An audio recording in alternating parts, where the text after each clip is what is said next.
cost? Because I know it's still going to be money. Hey. So be it. Okay. The sacrament 3,000, of course. your guilt has The exact amount. but will remain my eternal burden. Now go. Okay. Thanks. I guess that's your deal. Have you started hating this game yet? I'm having fun with it. Why would I start hating it so far? Wait, is there a reason I should start hating it? Alright, so what sort of garbage we got going on in here? I recall a certain messenger. This is better than the messenger. What are you talking about? I don't know. What do you mean by that? Alright, what do we got here? Return my eternal burden. Because that's what I do. I would not really compare this game to the messenger at all. This is a much better game than the messenger. Okay, nothing. I should just go from the very beginning of the game and then just continue on from there, since I have absolutely no idea where you get stuff. It's because Aquaman drowns at the end of the game. I've never played this game before. It's a spoiler, not a joke. I don't even know what that is.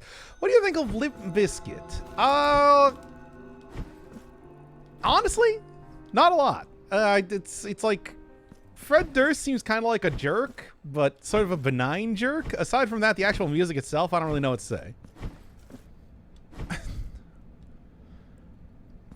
Hey, Wonker. Welcome to Blasphemous. The Blasphemous stream where I try and figure out kind of like what's going on with the game so I can kind of like go from here. Because I really do not... Because I feel like I should be more powerful at this point, you know, something like that. And it feels... It just seems like I'm not doing as much damage as I want to be, is the big thing. So I'm just going to go back to, like, the very first part of the area. And, well, the very first part of the game, as it were, and then just kind of go from there, right? There I go. And just kind of, like, yeah, see where I can go from here. Because, like, I know there were some areas that required things as related to... Well, whatever. If you go to the right past the hand in Albero, you'll find a waifu. What is Albero? I'm not familiar. I don't even know who... I don't even know what that place is. Wasn't that the name of the town in, like, the original game? I don't remember a whole lot from the original Blasphemous, I'm gonna be honest. It was a mystery to me.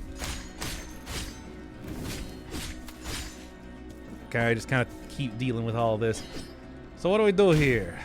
This is definitely one of these things that's like I need to do more stuff with, but I have absolutely no idea what it is that they want me to do. So instead, we're just gonna go down here and see what happens. Because, yeah, door right there. So, I mean, it does look like here should be something. But I also can't see anything here. The main city, my bad. Not Albero. To the right. I've been to the right a pretty decent way, but I haven't found anything specific. Ah! I don't know. The entire point of this stream is that it's just like, yeah, I can do some, like, grinding off screen and all that sort of stuff, but why not do it when I have an audience? Right? Because pretty much my plan right now is that I have all of the basic weapons and everything like that. So surely I must have something I can do at this point. I mean, there's, you know, like a couple areas here. And I did look it up real quick. There is definitely health upgrades in the first game. Yeah, there were like 6 needles or something like that that you could get. Something like that. I don't remember how you got them or what the deal was, but I do remember that there was something you could do for that. So definitely would like to go and try and find that. Can you make a Blasphemous Crow? Blasphemous Crow is just the crow. Like, what are you talking about? I don't even know what you do for that. Yeah, nothing I can do there until I get like some sort of double jump or something. Really, I'm mostly just looking for ways to level up the weapons. Although at this point in time, I should just go use like all my junk, right? All right, just like do it all, baby. Okay,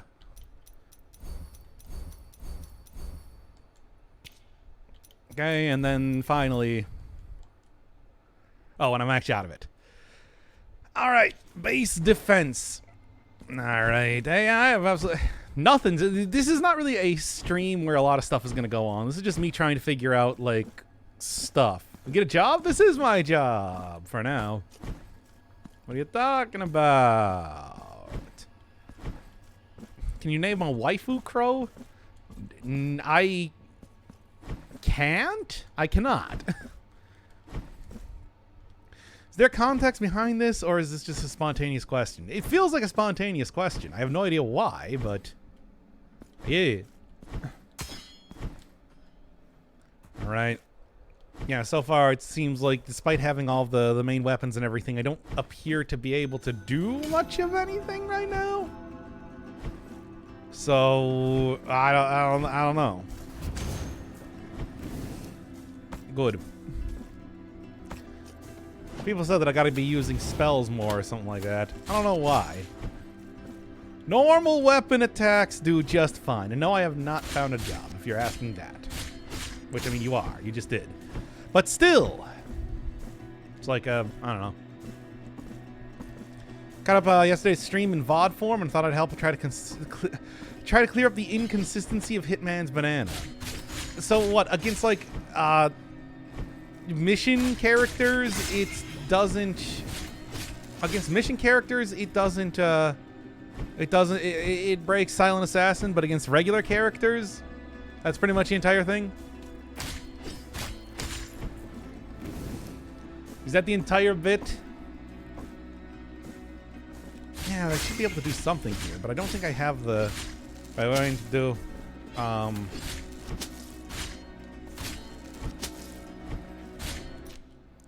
What do you need to do for this? No, not that. Hold RB and X with gauge full. Oh, that's it. Wow, real impressive. It does a slight bit of damage around you. Suburban Hitman. I gotta go do more Hitman here. This time it won't be interrupted by Clannad because Clannad is over forever. Forever. Never gonna Clannad again. Yeah. Suburban Hitman. I don't know. I feel like it's not like it did anything very interesting in that episode comparatively. Still nothing. Powers up your slashes for a. That's too much work. Have you started watching Beyblade? No, I need to go do. I need to go finish up like. That one Mob Psycho. So, you know, trespass for over half the episode. I mean, that's all I did in that episode. That was the entire point. Just finished up watching the Blasphemous 1 series. Absolutely stellar. Hyped to see you play the new one. I'm having fun with the game so far. The quality of gameplay is faltering back and forth extremely often, but I think I'm overall doing pretty good, all things considered. No, like this. There you go. Yeah, it's like, you know how that is. The money to buy this game. It's not that expensive, but I can understand what you're saying. Oh, I never did this.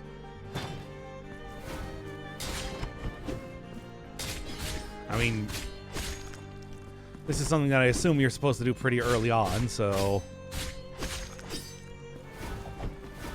can't imagine that it's going to be particularly difficult as far as a... Hey, yo, cut that out. There you go. Well, here, let's check it out here. Yeah, it seems like it's dealing a decent amount more damage, all things considered. All right, There you go. Now, what did I actually get? That's it? That's nothing. I just spent 35,000 of those on a mark of whatevers.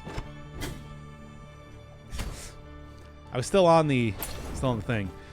Platforming feels a lot more polished. It reminds me of... honestly, it's just like, and yeah, this isn't even the only comparison that I would probably make to that. It reminds me a lot of the sort of differences between the new and old versions of Death's Gambit. Which does also remind me that I gotta go play Death's Gambit Part B for that. For 35k damage? Ah, you think that's a lot? Oh, I got so much to show you. I did 7 million damage at one point in time in that game. Well, I mean, I had a weapon that did 7 million damage. Ah, we're gonna play that game. Okay. But yeah, it's just like 35k damage is pretty good. It's like you're having a decent run. I'll tell you that right now. Oh, hey, you can actually hit these things, and it doesn't look like it's associated with like a upgrade or anything like that. Huh. Guess I'll have to keep that in mind. Anyway, so the pack is first introduced in Hitman 2 DLC maps, of course. New York and Haven Island. During that time, community discovered a bug where you could slip a target and then kill them in a very intentional way, not as a headshot, etc. The game would only register it as an accident no matter what. A quick fix to make slips against targets register as non-accidents. It's unfortunate inconsistency relies on being consistent, but you'll understand why. It's kind of understandable. I mean, it makes sense because, you know, I did find out pretty quickly using the banana that pretty much you can put that down and nobody sees it as being very suspicious. So it's like it would be a pretty easy jump to just using that for pretty much everything as far as stuff goes. I mean, you know, of course, the way it sounds like it was created is that it's even more powerful than that. Well, you hit the guy already. But still, like, it can be even worse, potentially. Oh, wow, nice. Just took that guy out like nothing. No, anyway. But yeah, it's like the fact that I was, you know, doing that right in front of dudes and they weren't even sort of hoping to... whatever.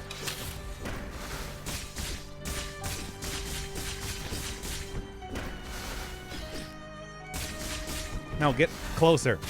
Get closer with your Dark Knight weapon. Alright, that'll do it. Doc, did you play Baldur's Gate 3? I've only played Baldur's Gate 1 and Planescape Torment. I had fun with it, but I didn't actually get too far, if I remember. The only, honestly, and to be honest, the only thing... Yeah, I knew it.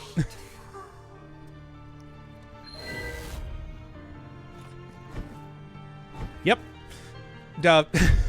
I didn't get too far, and honestly, the only thing I really remember about that game was the girdle of femininity. So, you know.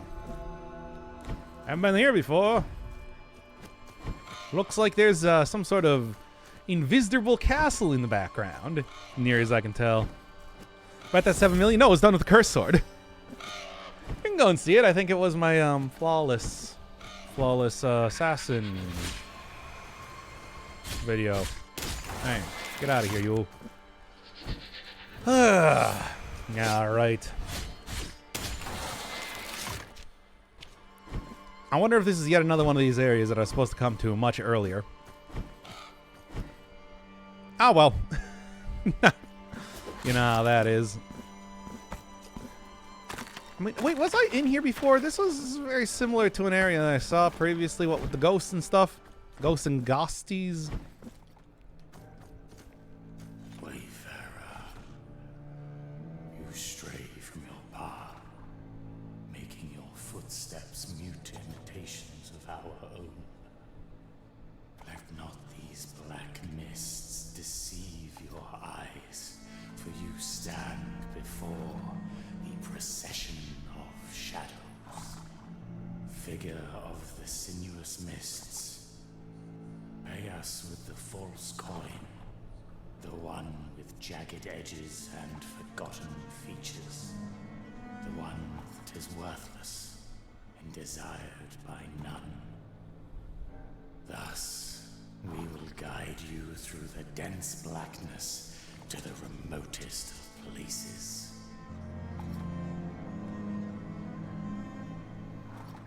Yeah, okay.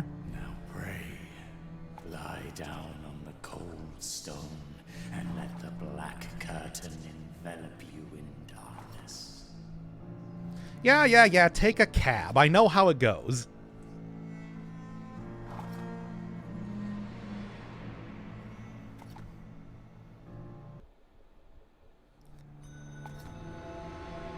All right, Castle Canehurst. Forbidden Castle Canehurst. How's the first of Blasphemous? I had fun with it. Honestly, though, I think a lot of those things that I remember. Honestly, though, I'm realizing playing Blasphemous 2 that I don't really remember a ton of the first game. So I don't know what that means necessarily, but it means something, certainly. Which one is better? I don't know. Welcome, fucked up little man. We are so fucked up and the world sucks. Fuck you. Yeah, we get it. We've spoken to a Souls-like NPC before. Welcome to Blasphemous. It's even more than that. Abandoned rosary knot. Cord knot whose origins have long been forgotten. Skilled hands could join this knot to the strings that hold the rosary beads. Okay, so it upgrades my rosary beads thing. Cool. I don't know. I feel like I'm enjoying the first one, though. This is... I don't have, like, a... you know, Goomba Stomp or something. Anyway. Hey. I see. See, this is what I'm talking about with needing to get, like, more power to these weapons, but I don't know how to do that.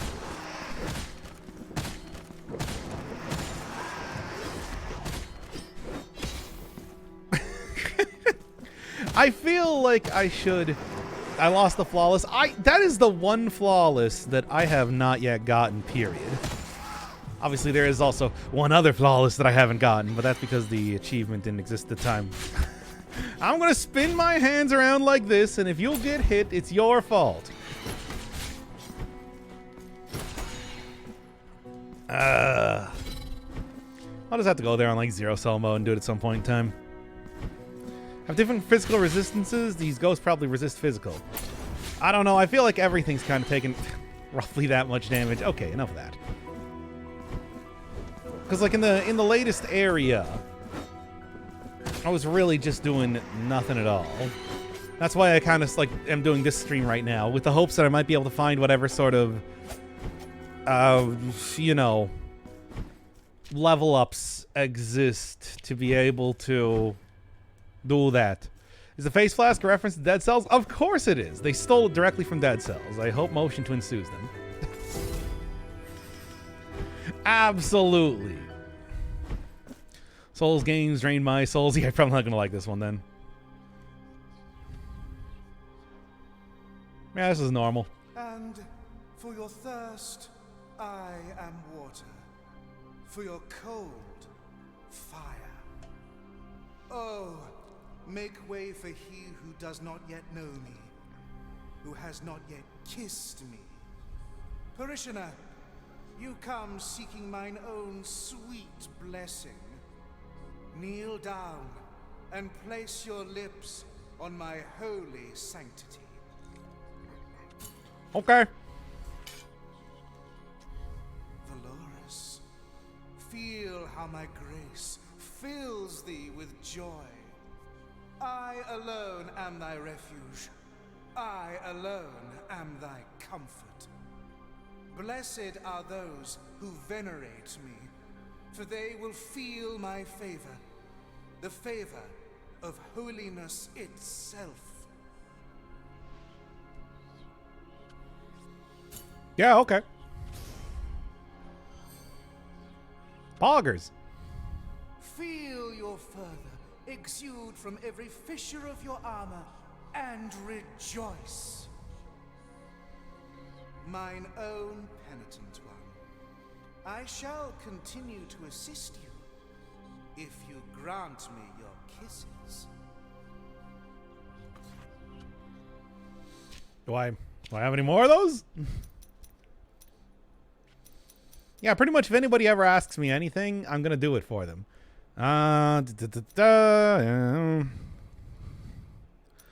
Yep. Arsenal of Penitence, which can be awakened. Wait, what word is banned? Bestow upon me. I don't have any more. I'm sorry, weird giant floating hand. Wait, what word is banned? There shouldn't be any banned words in my chat, except for the obvious ones. All right, what's going on over here?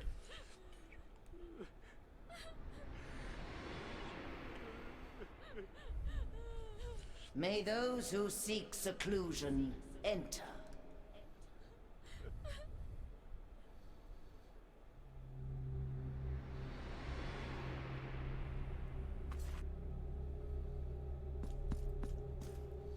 Ah, what's going on? Miracle, thee who possess the keys to open all things, and the hands to lock them, welcome thine servant. Penitent one, thee who comest in search of the morning behind our black veils, find my daughters, and snuff out the light of the candles that accompany them. Only then will you be able to enter into their morning. I don't know what this means. The vigil is not yet ready, penitent one. Find my daughters and put out their candles. Okay.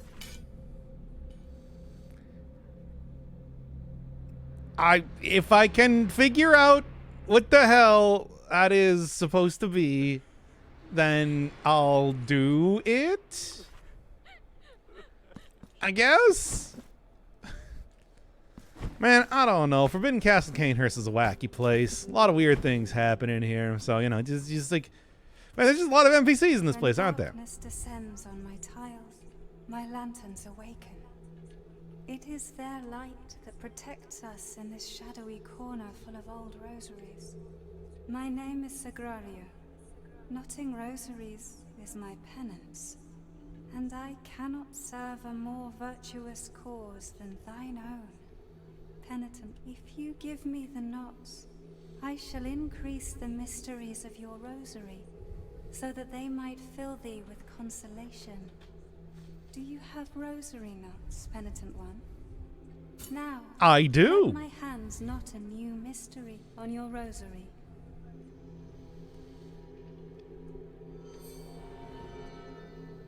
Poggers.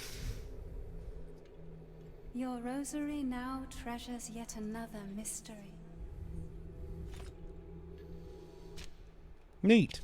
Anyway, so what else we got around here? Kind of been... Oh, there's apparently something even farther past the giant hand. By the way, hands are not a JoJo reference. You don't have giant hands. How to hide chat? The door is locked. Okay. Sorry, giant hand. I'll come back and kiss you more later. Anyway. Ugh. What else? What else we got around here aside from, you know, hub level 2? Oh. Yeah. Yeah. I see. Is there any sort of like extension that I can get to the jump by attacking? No. All right, fine. You're doing me like that then, eh? Well, it does look like there's an upper area to still go to as well. Ow. All right, come on.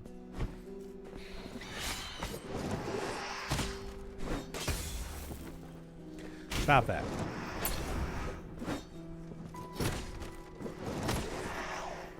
I mean, this has like magic damage or something associated with it. Didn't really do an appreciable amount more damage, I'm gonna say.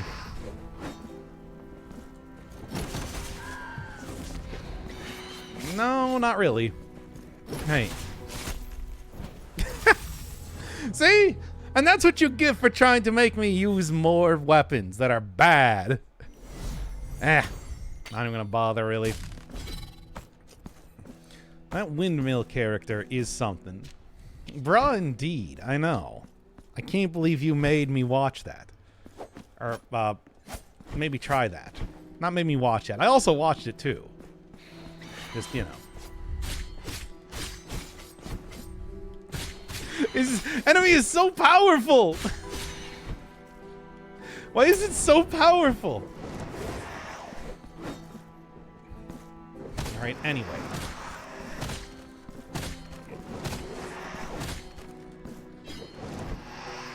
Nah, whatever. Look, I don't even need to fight this, really.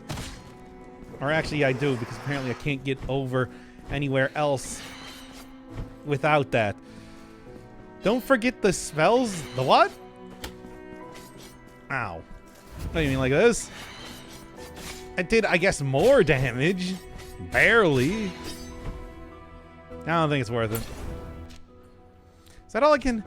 I guess that's all I can do here. I need, like, double jump or something if I'm going to... Well, here, you know, you can just Hollow Knight it up here. Alright, well, this is promising as far as upgrades go. I have something going on now.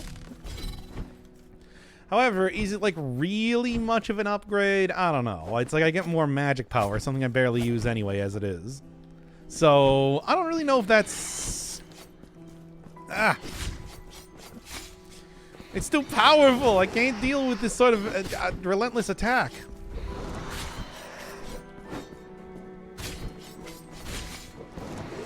Ah! I can't stop it! I'm just dying! I'm dying against this kid. This is the most powerful character in the entire game. By far. Anyway, so... Other question, though, is what are other places that I can go to?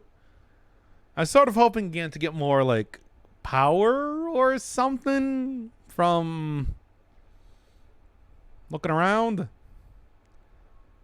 I don't really know if I'm necessarily getting that here. What to do, where to go. Hey, if anybody has any idea, I'm willing to hear it. Hey, by the way, I found like that one person. Has it got anything here? Refreshing stream compared to yesterday's visual novel stream? Yeah, well, I mean, look, that's what happens when you force me to play visual novels. Find system. I did. There's one right here. Ah. Poohee Poohee is what the pig said. And the pig's name is Botan. Come on. How did you forget so quickly about Clannad? The world's greatest visual novel that is literally life-changing. It changes people's lives. Was your life not changed by watching Clannad? You telling me for even a second that you weren't moved to tears by Clannad? No idea where to go? How about... What? I don't get it. Did I ever go in here? Might not have. Oh, no, I guess not. Oh, boy. There's more trash. Glass shard from the inventory is a flask. Wait, the glass shard? How? I don't even know how that's going to work. Oh, it was exhilarating. Got you all excited. Much language. There it is. How is a glass shard this? Yep.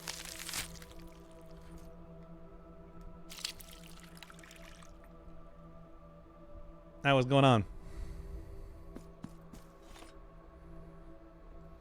Oh, yeah, there you go. This crystal, I mark and imbue thy flasks with silver and bile. Oh, it's the Quicksilver in the first... Oh, yeah, that makes sense. Oh, neat. Only the miracle shall know how many crystals have been bathed in its grace. Bring me more. I don't have any more of those. The miracle. Okay, same thing. Bring me All right. Yo, if y'all got any more like suggestions or whatever, I really do not know what I'm doing right now. Like, what is the arsenal of penitence? What does that even mean? Where is that? Like, what is that? Where is that? I don't know. I don't know nothing about like what I'm doing here. Hey, I'm not doing anything here. So, yeah. Any more help? I don't care about spoilers. Have you beaten the 3 Conehead bosses? Yeah, I did in the last episode. I beat the last one, the guy.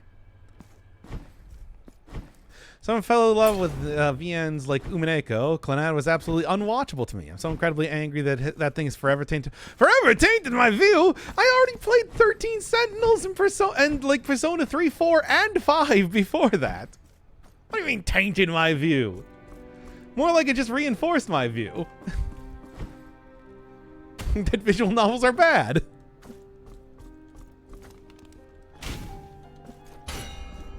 Just saying. What am I even doing over here? What do I even want to do over here?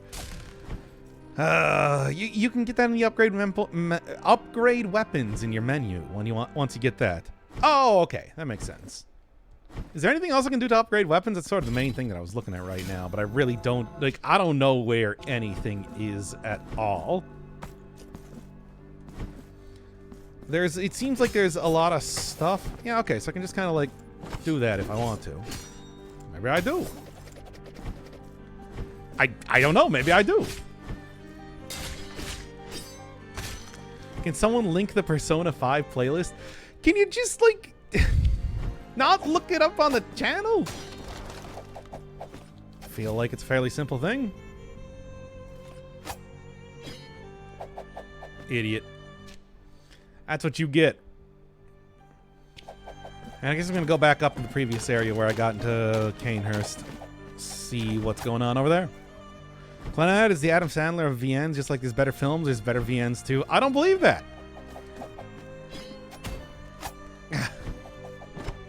So really, you're gonna make me get some sort of double jump or whatever before I can do that now, eh? That's what we're looking at. Apparently you break those things down, they stay down. There's no P5 playlist on the channel. That is factually untrue because I go there every time that I update stuff. I know that there's a Persona 5 playlist on the channel. What are you talking about? Everything has a playlist on the channel. There's nothing that doesn't have a playlist on the channel. Damage upgrades are through the upgrade tree, which you unlock more of by exploring. Well, I mean, I'm exploring. That's currently what I'm doing. I guess I'll find it when I find it. Well, it's not viewable by the public or something. How is it not viewable by the public? Look at him. You're making me do this. You're going to make me drop the stream here at this rate.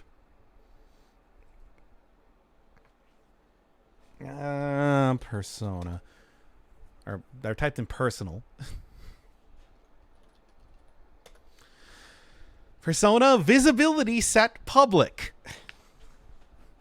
Visibility set public. Yeah, last update in November 28, 2022.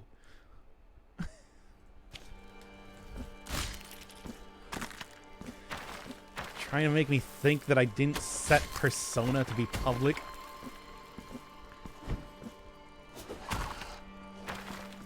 We talked about in the last Hitman alone how I have 1,500 videos on the channel or so. Yeah, you're gonna have to go down a bit. Oh boy. I don't even know if I can do this. Do I have the stuff to go along the wall?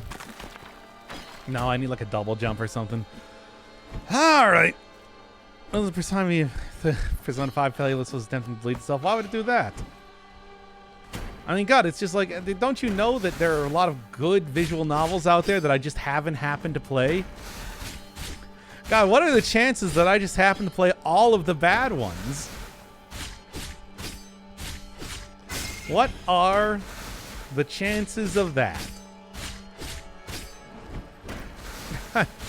It's they're pretty disparate sort of visual novels too. I would say there's something like Persona 5 and Clannad, really worlds apart, and yet somehow they happen to be bad and extremely critically acclaimed, no less.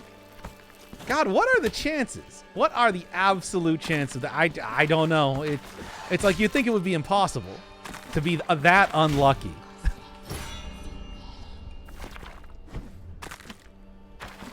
All right, anyway. Not Clannad, the greatest visual novel of all time. What other novels are out there? There's a lot of... Well, what do we got? Perforated Liar's Tongue. Slightly increases damage, mystical damage. No. That's resistance to miasma. Okay, well, not really something I'm looking for, to be honest. It's pretty horrendously unlucky. Yeah, certainly. There are so many visual novels that exist out there. There are so many. Get out of here, you. Oh, yeah, you can equip another rosary bead. Yeah, but at the same time, what am I going to equip? Slightly increases Stairs of Atonement. I guess. Physical damage, I guess. Yeah, I don't know. I don't know what like the worthwhile ones are. Good ones? Ow. Didn't see that coming. I'll be honest. Come on, get out of here, you. Anyway. Good ones? Good visual novels? I don't know. I haven't seen them yet. I only play bad visual novels for some reason. I can't believe nobody's made me watch or play a good visual novel just yet. Maybe one day. Maybe one day. Okay, I have 1,500 videos on the channel. 115 are P5, so that's 7.7. Yeah, I know. I talked about that in the last Hitman episode. Not Persona episode. The last Hitman episode as well. Man, I don't know where else to go here.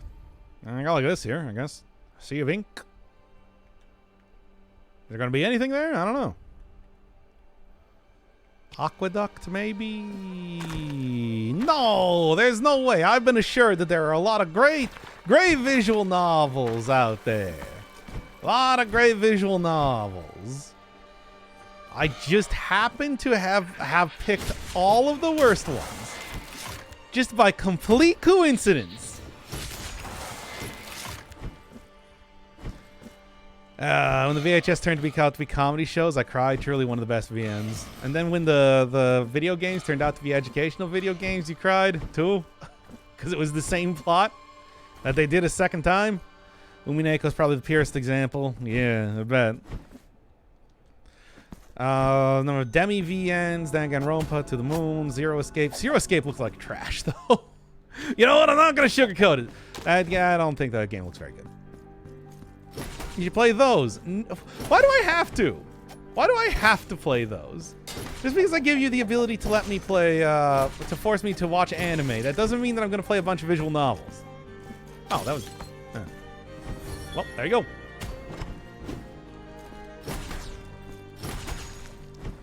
Alright. Go play Katawa Shoujo. Ah, yes, the parody 4chan novel. That's what I want to see. That's the one I want to play. Just don't waste time. Become another tragedy of society. How do I get up there? Not easily, seemingly. Oh, it's still good. I don't believe that. I don't believe that. But I also love mystery games. How'd you enjoy AI, Somnium Files, and Nirvana Institute? It felt like it was just kind of treading the same ground, but then again, from what I understand, Uchikoshi kind of does that. So, you know. Trash taste most of the time. Yeah, fair enough. I suppose there's no reason why I shouldn't just account for the fact that I could be the one wrong here. That is true. But then again, I know what your taste is, so... Alright. So... You gotta go fast. Come on, go faster.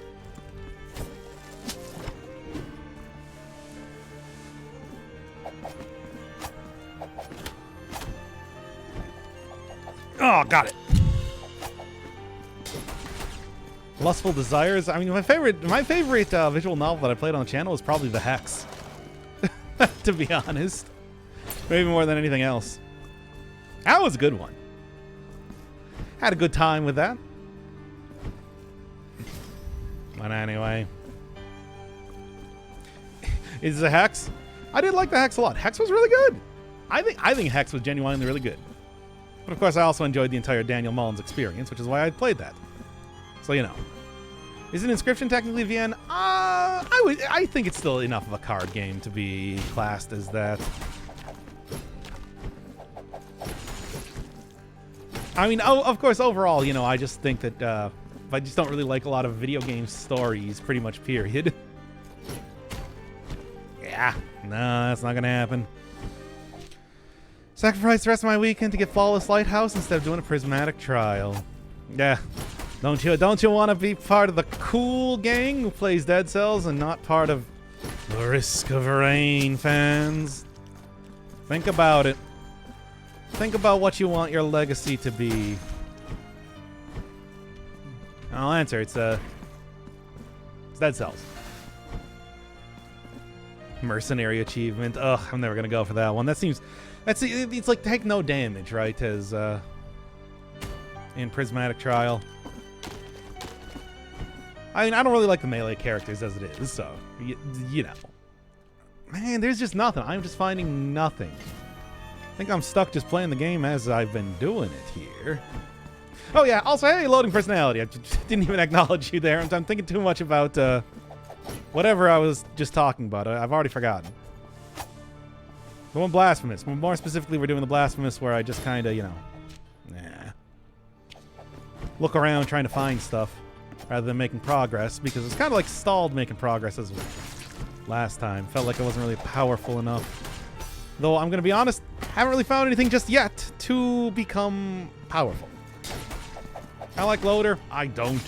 I hate all the melee classes, except for maybe Acrid a little bit. Like a little bit? YouTube channel called Cabbage that does mercenary achievement every week.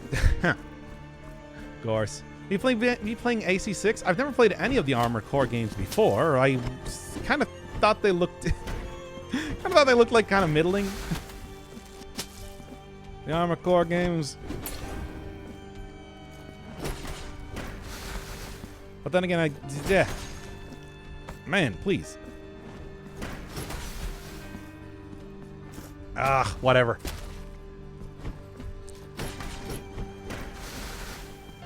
Okay.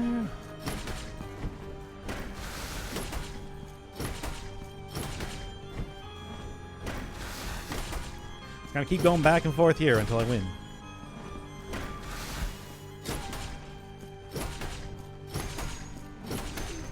Yeah, this is what I'm talking about, where it's just like, I feel like I should be able to do more, right?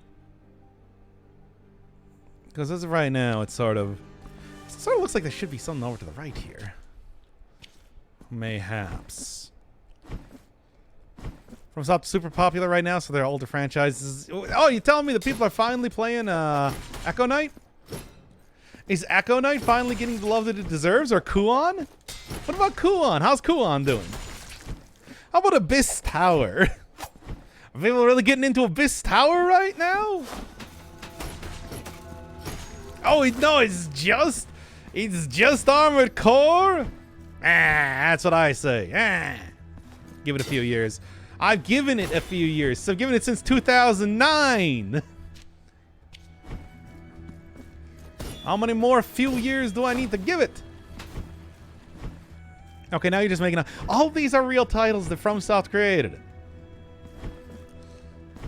How do you not know about Kuon? How can you call yourself a fan of FromSoft games and not know about Kuon? Alright, I really don't know what I'm doing or where I'm going. I can find something up in the tower, I don't know.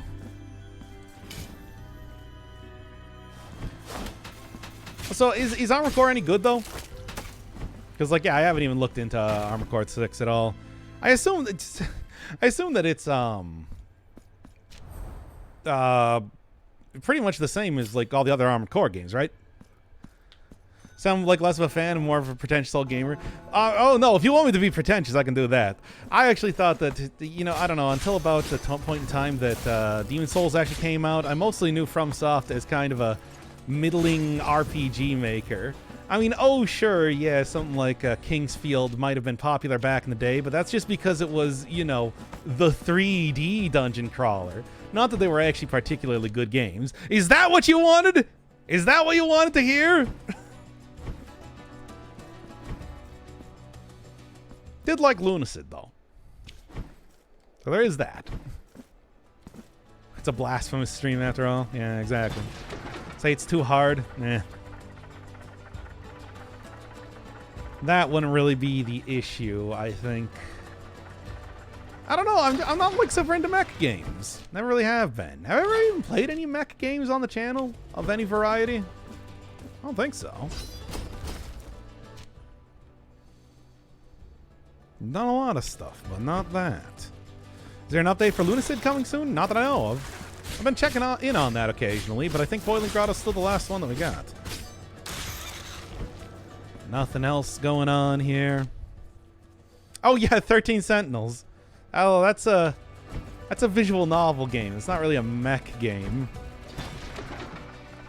That's a plot twist simulator. I mean, I suppose mechs play a role in the plot. I mean, there are mechs in that game, but would you call it a mecha game? Plot twist simulator.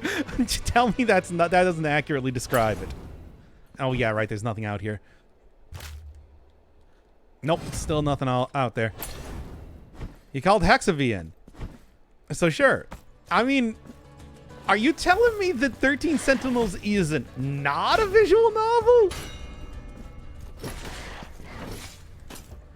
Yo, anybody that saw 13 Sentinels, it's a visual novel, right? Like, how could you look at that and not look at it as a visual novel? There you go. That's where I get the nerves of steel bow. That's what I keep thinking. That's what I keep thinking is going to happen if I just make the right jump, but it never does. Never does. My point is that your descriptions are already pretty loose. Yeah, no, 13 Sentinels is a real, you know, in-depth RTS, certainly. Yeah, you're right. Oh, I'm sorry, my mistake.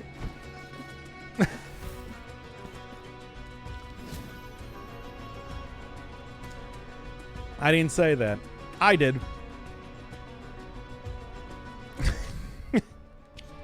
I'll say it for you. Oh, yeah, right. Yeah, no, I remember this now. But you call any game with a visual... You just don't want to admit that your games are visual novels. Like, I don't know why... Like, people love visual novels. Haven't I told you about this game called Clannad? Of top 100 rated games on Steam. It's like, why don't you want to give your favorite games that same honor?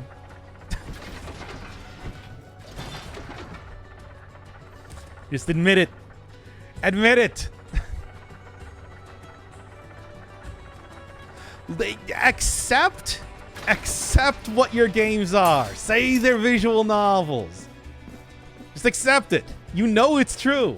It's always been true. It's always going to be true. But you're just like, no, you can move around in areas. So it's not like, you know, a visual novel. It's just a visual novel. It's all just a visual novel.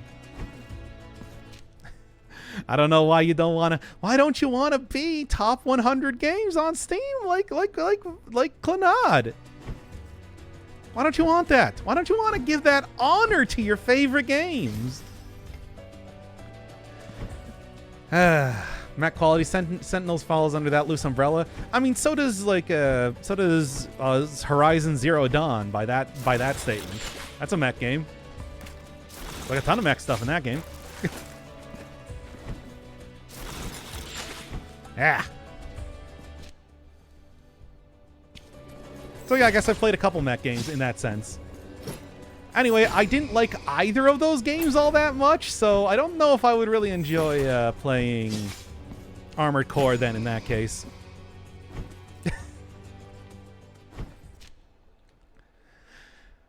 No, I would say I've disliked most of the mech games that I've played thus far. There, now how's your definitions going? Oh, rethinking them now, aren't you?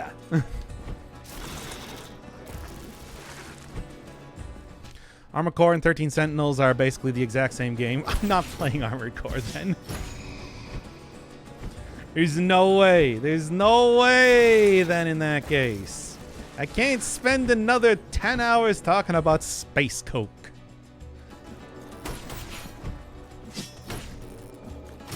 All right, come on now. Yeah.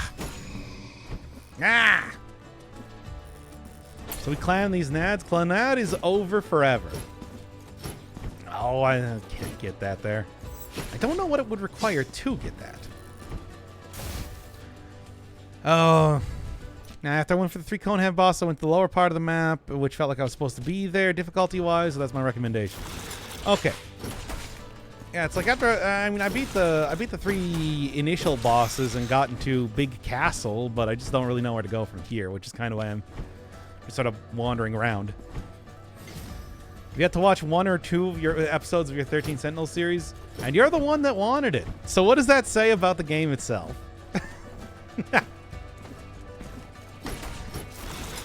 So who's the real villain in this case?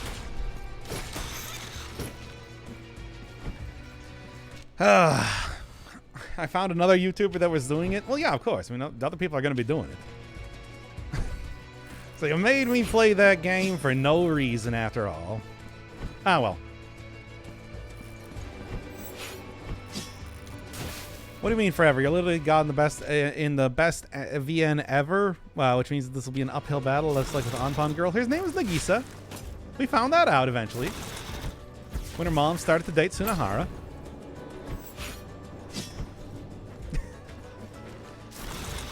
You know, like you do. Oh. Got the bad... Is that the bad ending? Was that supposed to be considered to be the bad ending? I don't believe that. Nothing about that ending seemed bad.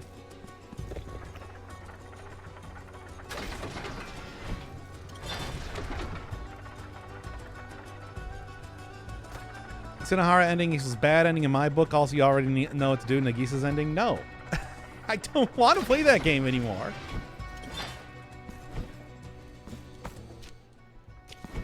It's like when I have to skip through a huge portion of the dialogue because it is completely unbearable. Then like there's no way I can do more of that. Come on now.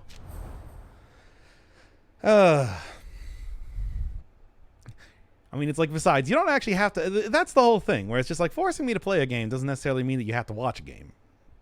Like, not at all. I know that. I'm not sitting here and I'm like, oh man, whoever recommended this better be watching every single episode of this. Like, come on, that would be absurd. It's the sort of thing, like, you know, when you turn on a TV, the TV doesn't check to see that you're watching it. You translated all of P5. All right, yeah, whatever.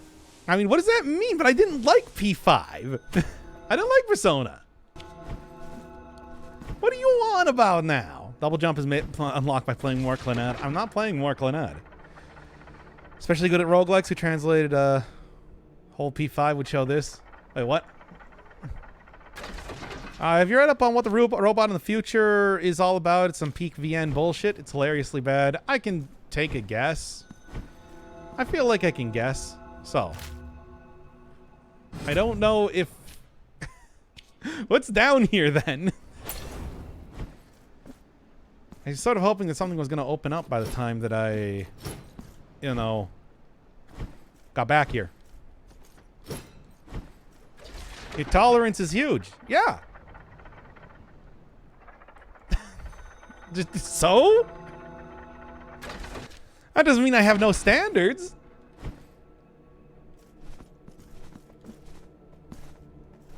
It's like a Hollow Knight Crystal Dash spot. Yeah, but I don't have a Crystal Dash. I got nothing. The only thing I've gotten throughout the entire game is just the ability to hold on to walls.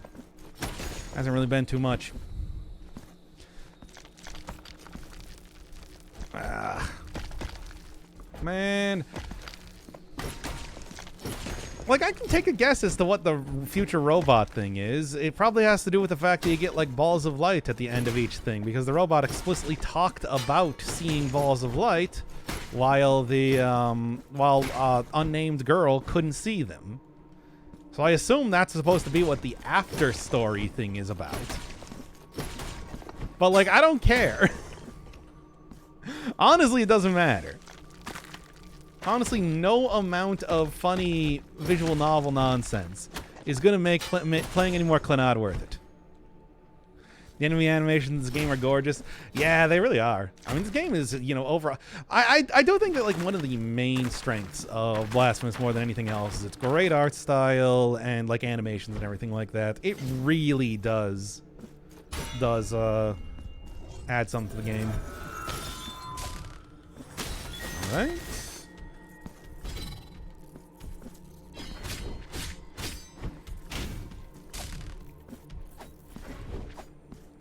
Okay, well.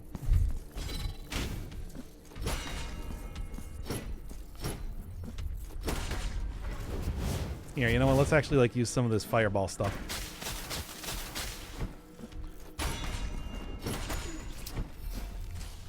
Well, whatever. Doesn't work. Doesn't matter anyway. As it turns out, it was super easy. The girl is Yor, Tomiya's future child, Nagisa, the child who died. The child died. Nagisa also died in birth, and her balls resurrect you and Nagisa and the child. Why is it post-apocalyptic?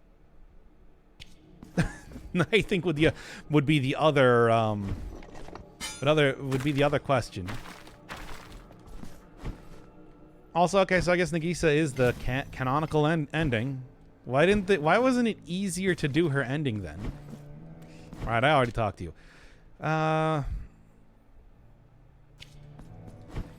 Go down from here. Got Blasphemous 2 before Silksong. Blasphemous 2 wasn't really like that long of a wait comparatively. We got we got Repentance and oh, Mother of Mothers. Okay. Sea of Ink might have been a bust, but they're still here. Still more here. Didn't you watch? Oh, hey, it's these guys. I remember you. But anyway, what was I saying? Didn't you watch? Okay.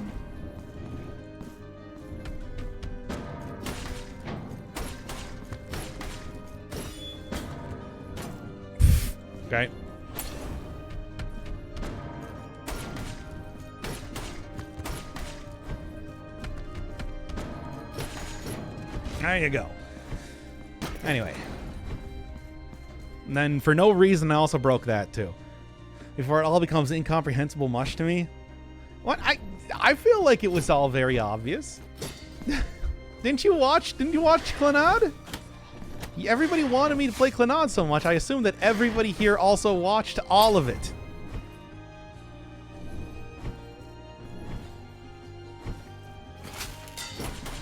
Oh great, it's this guy.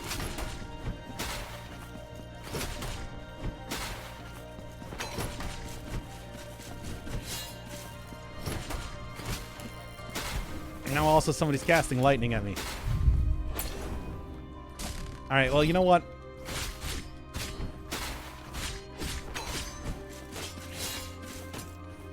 Come on now, really.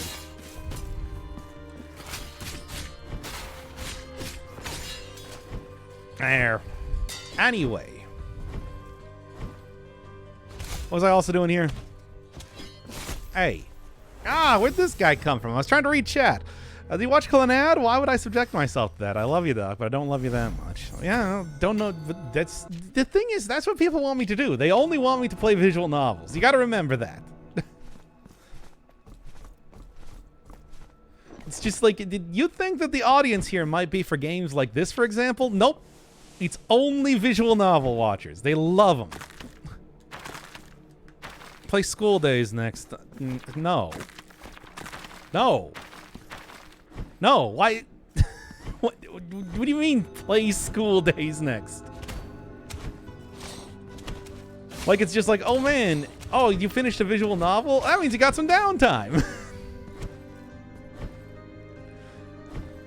La Clannad is top 100 Steam game. It's true. Only visual novels with creepy plot lines. I mean, there wasn't anything particularly creepy about 13 Sentinels. I mean, I suppose there was the bully guy and Yori, but that's about it. Yeah, I think that's kind of the only one.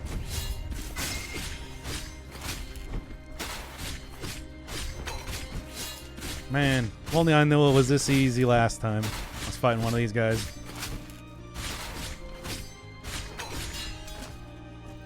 Well, anyway.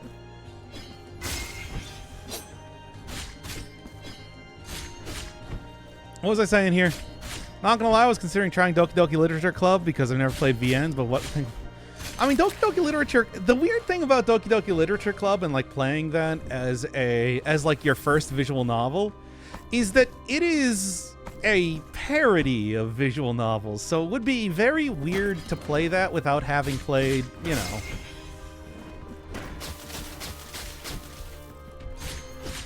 without having played like other visual novels first. I feel like you'd lose out on a lot of that sort of stuff.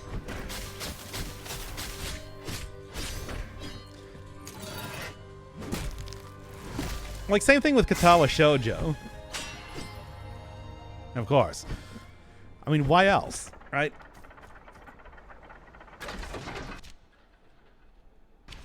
Oh. Well then. Ah. So it's One Punch Man of VM?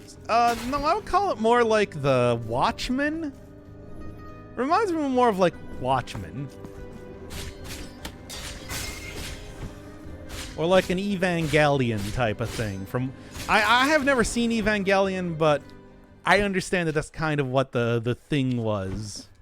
The thing that they were going for was. Uh-huh. Chime of the Twisted One. Is that a FNAF reference? No, but anyway. Chime of the Twisted One. Invokes a ghostly bell, causing mystical damage. I don't remember how to activate this. Okay, wait. No, it's not like a charge up thing. Well, alright. There you go. Doki Doki also is such notoriety at this point, I have it hard to imagine successfully going into it blind. I mean, you say that, but I also played like, I played 2 years back, Minecraft entirely blind, so I can believe I can imagine a lot of people having a similar sort of experience where it's just like, well, everybody knows about this, and it's like, I know nothing about this.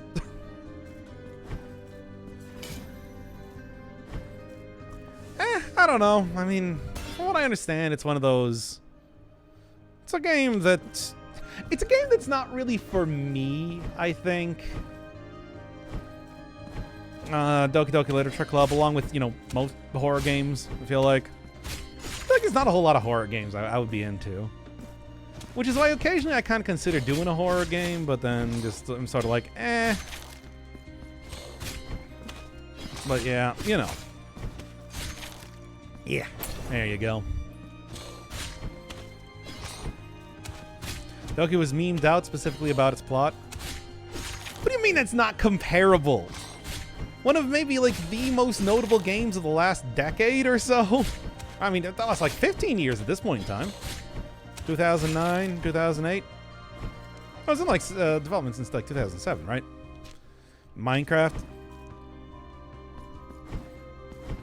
It's like, yeah, so it's, if anything, I would say that Minecraft is, not knowing anything about Minecraft is actually more ridiculous If you're going to... So, fair enough. Yep. What are your feelings about the gameplay mechanics and feel versus Dead Cells? I mean, I feel like they're incomparable. Obviously, Dead Cells is... this is a, more straightforward video game start-to-end experience as opposed to Dead Cells, which is intended to have a lot of replayability and everything like that. Well, map design and everything is going to be completely different compared to when looking at each one of them.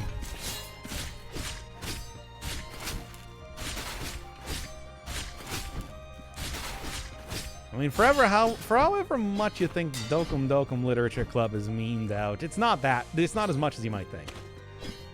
Yeah. Come on, you might have taken me down before, but not now. Hoo. Minecraft has no plot, just a bag of random recipes and esoteric shit that is only found out as means by somebody that's already played it. I figured it out. What do you mean? I trial and errored that entire game. I don't know how you could determine anything else. All right, I want to see the twisted one. I mean, did you want to see the spell, or do you want to just see like the twisted one? Because I don't know if I can tell you about that. The spell I used, it seems sort of unimpressive, I'll be honest.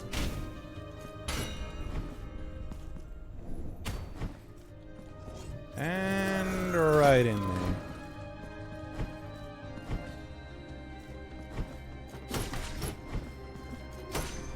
Anyway, your assumption is invalid, so that's what I'm trying to say. It's just like there's still plenty of games that I know absolutely nothing about. Hell, we were looking up the various titles for Call of Duty on one of the previous streams, for God's sake. Which is just like, you would think everybody would know about those, but I don't know anything about them. Okay? I don't really know what to do here.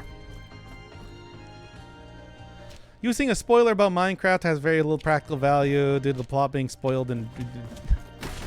I feel like you are being needlessly pedantic. Right. Anyway. So then. Building them up as a boss? No, I mean, maybe? I don't think any of... the only one that I really remember that I haven't fought so far is the Confraternity of Salt guy. Because that is... that's the only one... Because something about the naming of the... something about being the Confraternity of Salt. I don't know. Stuck out in my mind? Don't really tell you why. Ah. You think that guy will make you salty? Bosses haven't been too bad yet.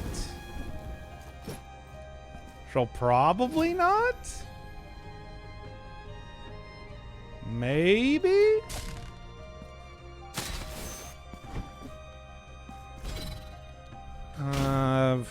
Just keep going with the sensor, I suppose. I feel like against regular enemies, this is working out just fine.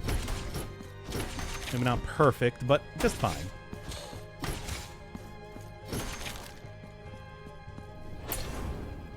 So then. Ah! Final boss has been the only really hard one. Yeah, I suppose I could see that. I mean, but then again, it's just also, there's also that feeling of like, what does it even mean for a game like this to be hard for me anymore? I mean, I'm gonna die here and there due to being stupid like this. But like, you know, actually being like, oh no, this is a real challenge that I'm having a lot of trouble completing. I don't even know. That, into that. And that, and we're good. 9 of 13. I also have absolutely no idea where I am right now.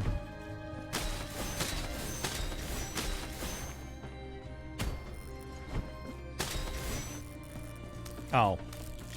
Alright, well, do it again then.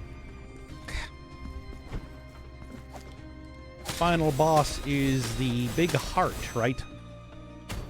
At least that's what seems to be... There you go. Seems to be what it's building up to. Then again, I don't know. And I suppose I will not spoil it, right? So, what's going on down here? Oh. Thought it was going to be like a boss or something. It seemed like a very boss-like area. Alright.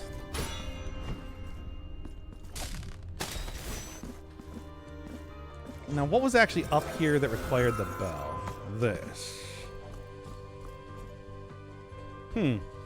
This is the Mother of Mothers from the original game. I don't remember what that is. I don't remember it from the original game. I mean, it did say... I mean, I know that this is the Mother of Mothers, but I don't remember what that looked like or anything. Or even what it was. I thought so. The lips of the Golden Mask. Slightly increases Tears of Atonement gained. Oh no! Again, slightly increases fire damage. Okay. Yeah, it's like I honestly don't really remember too much from Blasphemous. What can I say? It's like is this like the same level design or something? Also, why is it underground? Well, it was like at the end of a big area or something at first, I think. Am I gonna go fight an undead version of Escobar at the end of this? I mean, he kind of already was undead. And like Dracula. So, you know. There is that entire thing. Was he undead? Yeah, I guess, you know. Map is different. It's been hundreds of thousands of years. Fair enough. It's really been that long? Huh. All right, then. But it is the final area from the first game. Okay. Yeah, I do not... I do not know. Are you attacking me? You are. I see. I mean, I remember Chair Guy.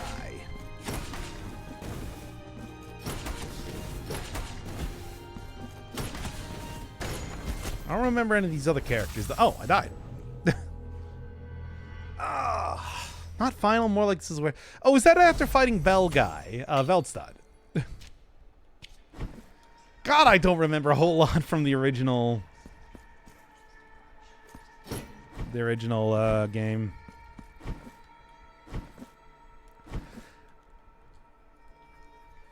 And something about original Blasphemous did not stick around for me. I don't know.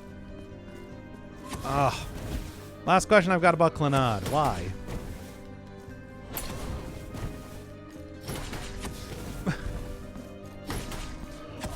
This is where you fought Sunahara in the original. Oh, okay. That makes more sense. You know what? You take too much. You take too much damage. I'm gonna leave. Oh.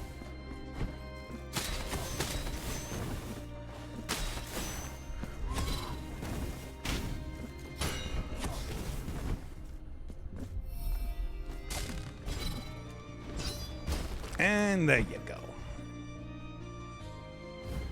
LT. Oh, hey, it's one of these things. It's a quest item. A long, flat piece of iron with large teeth. These files are used by sculptors who work with wood for speedy filing and shaping. Okay, neat. It's not even worth fighting this guy. How the hell did Vaga still get it on the After Dark channel after removing it at the stream end? I don't know. I mean, it's one of those things where I thought that it might have worked by, you know, taking the actual VOD that appears on the channel. But at the same time, too, I guess it could just record it as I'm doing it, which seems like more likely to be the case at this point now. Yeah, that entire thing. It's automatic. That's a good question. Better meant for the person running the channel. It's automatic. Oh, there you go. Yeah, but like the way it's automated, that's the real question. Now then, also, I hate that it's still on there because I don't want to do the the Clannad. Ugh. Anime once again was a mistake. I don't think it deserves to be kept, but you know, who am I to say? You could just request to take it down. Yeah, but I'm not going to. I'd request every VOD to be taken down. It's like, I did say all that stuff. I did it. Like, what am I going to be like? No, I didn't. Like, no, it forces me to have accountability. You know, I think that's important. Transparency in our society and all that. Regardless of if I like it or not, preservation of you know, media and all that. You know what I'm saying? Oh, wait. All right, there we go. Now Doc will never be... there's many reasons why I would never be a presidential candidate. Do you want to... Like, could you imagine streamer president? We already talked about VTuber president, for God's sake, on oh, great. On the Satisfactory series. What did you say? I didn't say anything. It was the game. I think that the game was the problem.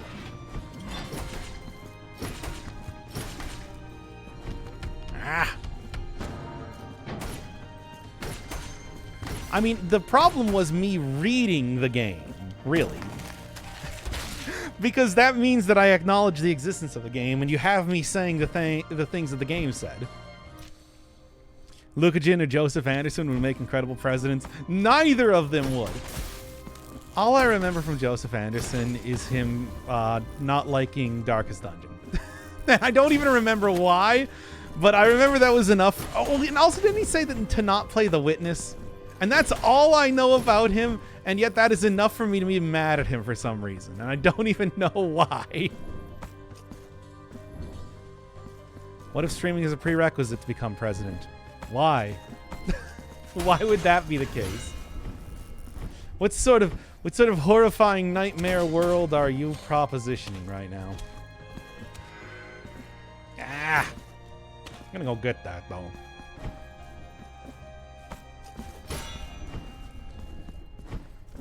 I mean, The Witness does kind of blow in a Jonathan way. Oh, you.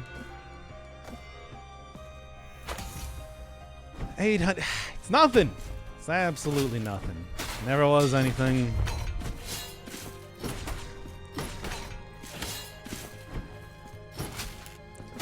So if I'm not mistaken, didn't Joseph Anderson also not like Persona games? So I guess I'll give him that. I'll let it balance out.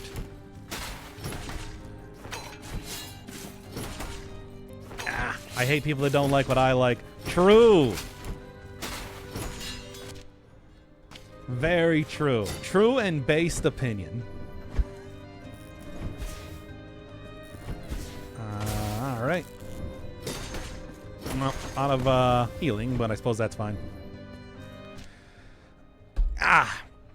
Joe's also on the record saying Deadly Premonition is better for a version of Silent Hill 2. I don't think they're that comparable, although I'll be honest, I probably like Deadly Premonition more than Silent Hill 2. So, you know. I guess I'll agree with him on that.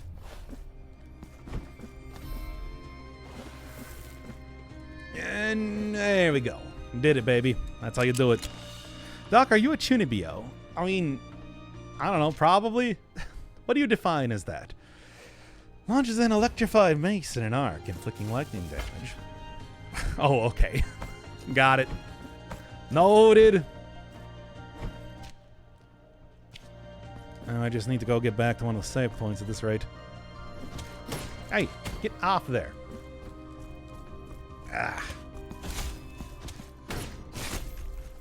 This is absurd! Is a Japanese colloquial term usually used to describe someone in their early teens, that's not me, who have grandiose delusions, who desperately want to stand out, who have convinced themselves they have hidden knowledge or secret powers. It translates to middle second syndrome. Oh, so like the guy from Steins Gate. No? No, it doesn't really sound like... that doesn't sound like me. At least I don't think so. What sort of hidden powers do I have? Knowledge of video games? A willingness to make everybody angry at me? Is that a power? Often for no reason. In fact, pretty much solely for no reason. You don't have hidden powers? What hidden powers do I have? I feel like I'm a very straightforward to understand person. You can consume unlimited amounts of cheese if given the chance. While true, I wouldn't really call that a power. I would call that an ability at best. A skill. That's part of my skill set. I put it on my resume.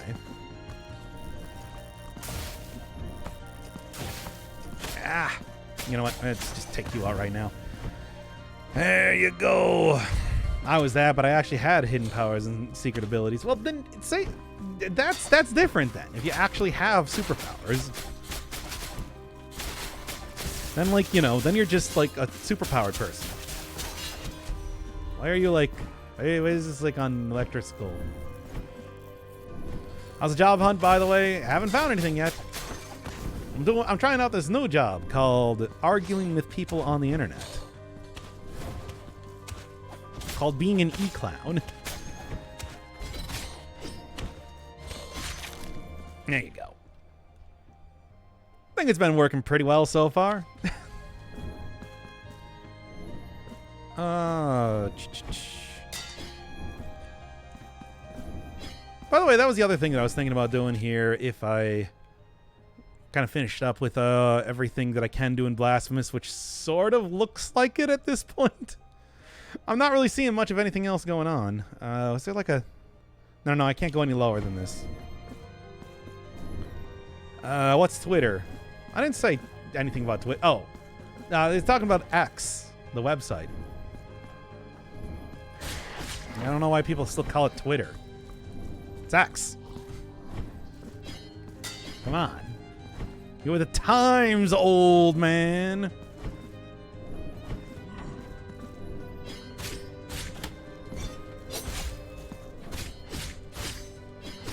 Come on. Why am I even bothering with this? X, blaze your glory, that one. X.com.com /.dash.dash.com .com .com. Yeah. There we go. The name is stupid. I thought you liked Elon Musk. Why don't you like his name? Why don't you like his dumb website name?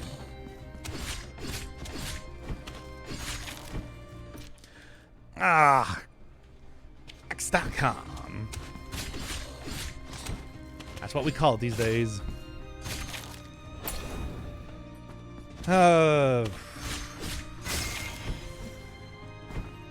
Anyway, point is that I don't have a job. That's why we spend so much time playing video games these days. Anyway, yeah, what was I thinking? I was thinking that if I finished up with everything, that we just go do like some Dead Cells or something. Go end up finishing up Season 4, the finale.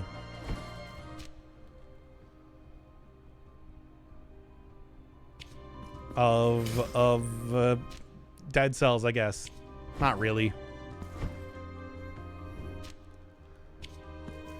Oh my, I don't think it seems like I'm still missing something. There's some sort of upgrade that I'm still missing. I'm betting this probably has to be like, hey, you gotta go up to, you know, the upper area. So I guess there's not really too much I can do in terms of actually increasing like damage of weapons, unfortunately. Unless I happen to get something in the meantime. No. Well, I guess it's just up to the city with no name then, in that case. What Season 5 will be based on? Probably the same thing, again. You know. Business selling cat ears or something. But I don't know how to make cat ears. You're assuming a lot of my abilities. So I guess that was like a little bonus area down there then. Although there was that one place that I didn't actually, that I couldn't actually get through. So, nah, I don't know.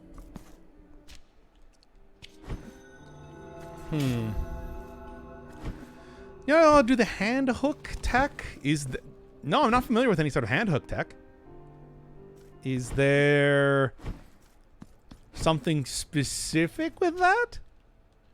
I mean, there's a path down the middle, but I couldn't get there because that would have required something that I didn't have, where I had need to do like the slam down this attack on that, and I don't really know what exactly I would do to make that work. If there is a way that I can make that work,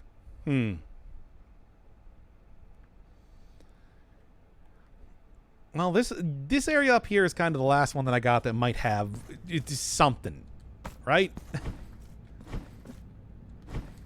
Because I think I've kind of been everywhere else.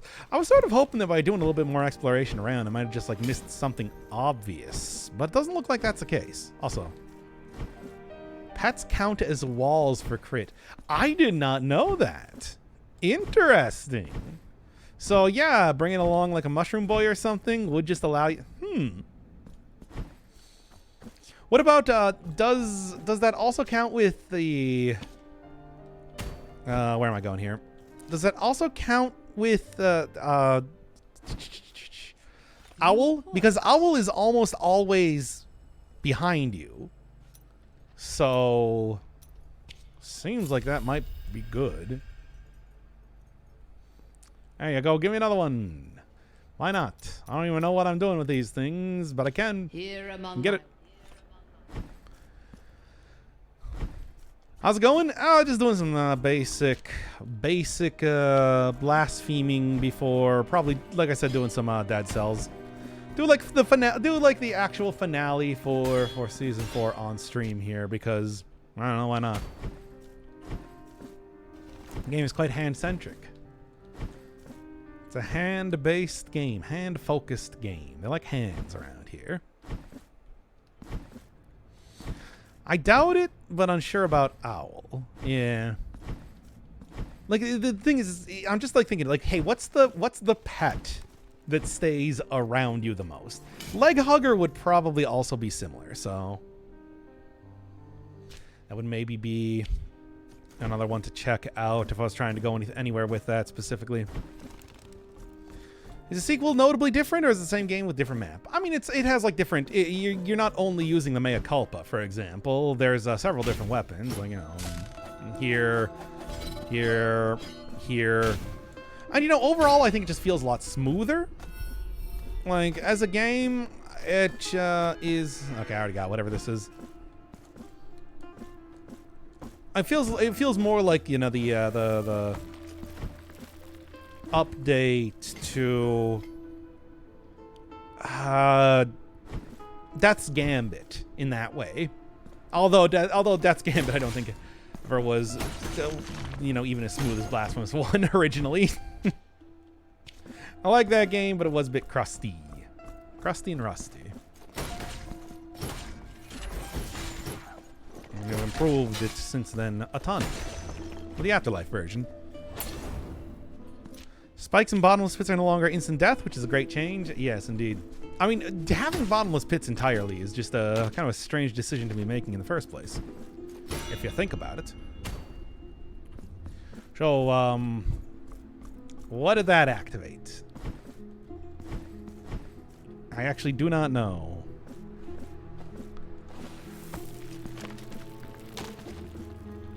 Seemingly not much. But yeah, a lot of little changes here and there that I think make the game a lot of fun. But then again, I've also said a few times now so far now that I actually don't really remember Blasphemous 1 that well. So I don't know. I don't really know if I'm the best person to be. Anything? Nothing. Probably biters for the sheer number. I mean, that's also true, where it's like biters are limited to the ground, and you also get a lot of them. Wasn't the original Castlevania, at least Metroid-style one, with the idea of what if there were no bottomless pits? I mean, I think that was the not the original Castlevania, but Symphony of the Night, which was the one that of course, really tried to lean on the whole. Random Hot Choirs. What is this over here? Which, of course, is the one that really tried to lean on the whole like style that Castlevania would eventually become known for. So,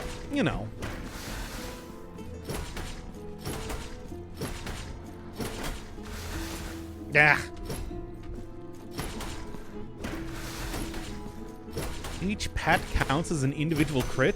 Wait, that sounds like an actual decent way to use biters. But then again, there's also so many items. Oh, right, this. There's also so many, yeah, which is kind of not really going to do much of anything for me right now.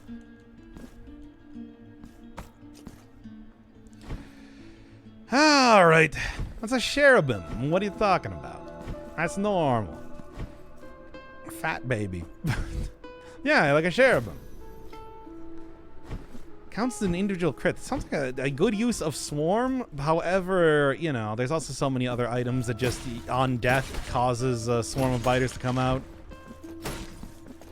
Either way, it'd probably be pretty useful. Though you do still need to get the 3-hit combo on an enemy, which is not always the easiest thing to do with any weapon, even something as fast as the hand hook. There you go. There's almost no 3D Metroidvanias. I mean, like, I want to say there's plenty. There's definitely, like, quite a few of them, I would want to say, but I don't know if you would really class them as that. That's just kind of like an adventure game, right? Like a Zelda or something like that. Talking like the exploration and map filling out and everything, right? That whole bit. I remember this place now. Though it doesn't really look like it leads much of anywhere. It just kind of goes right back to... the same area I've already been in. Nope, I think I found pretty much everything that I can in this, at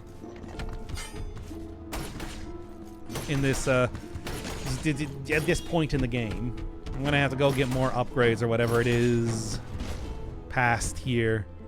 What's the backstory of the penitent one? I mean, they're one of many penitent ones, but they were just the most successful. That being killing his high holiness, Escribar, in the first game.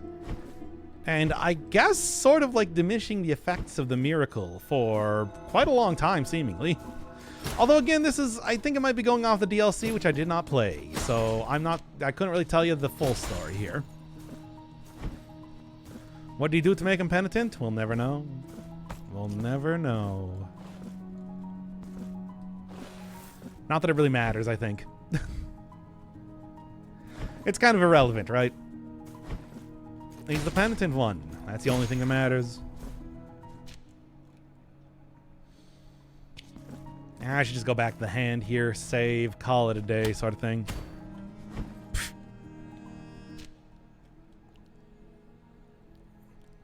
Yeah. I don't think there's too much more that I'm going to be doing here. Oh, time to do the Blasphemous lore video. Indeed. Gotta learn all the cool lore of Blasphemous.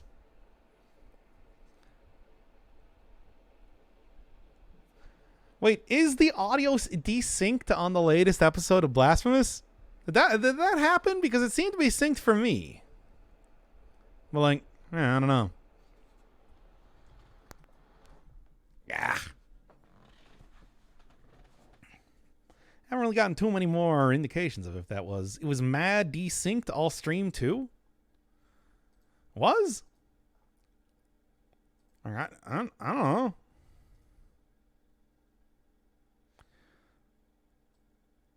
Why didn't anybody say anything? Are you sure it was? Because it seemed to be fine for me.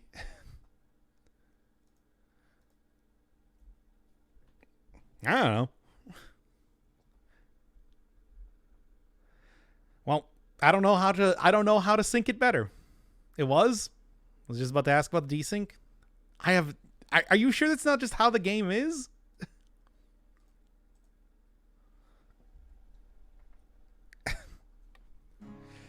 Well, whatever.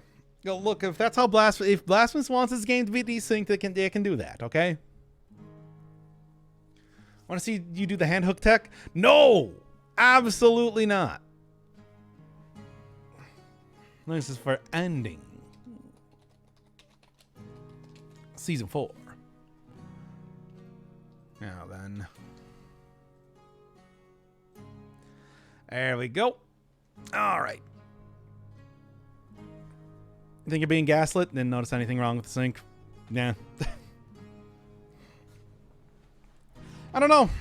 I didn't notice anything, so, like, as far as I'm concerned, it's fine.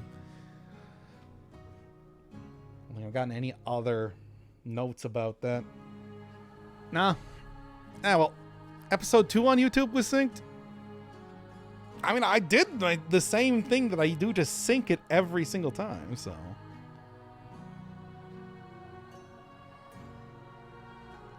Anyway. Okay.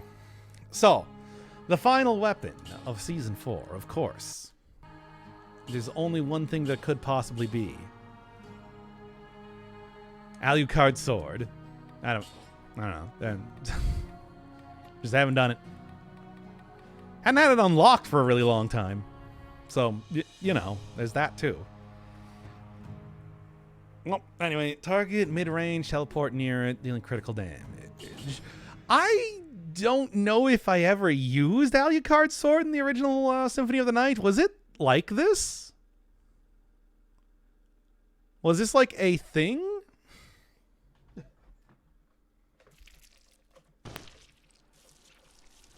I mean, I used it a lot when I was doing the Holy Water run. So, you know, there's that. If you really wanted to see a showcase of it, that's pretty much what that was. So, let's see. I think it might have also been a little bit faster, though, too. So, you know, there is that as well. All right, taking a look around. Yeah, mid-range is about, like, here, right? Yes.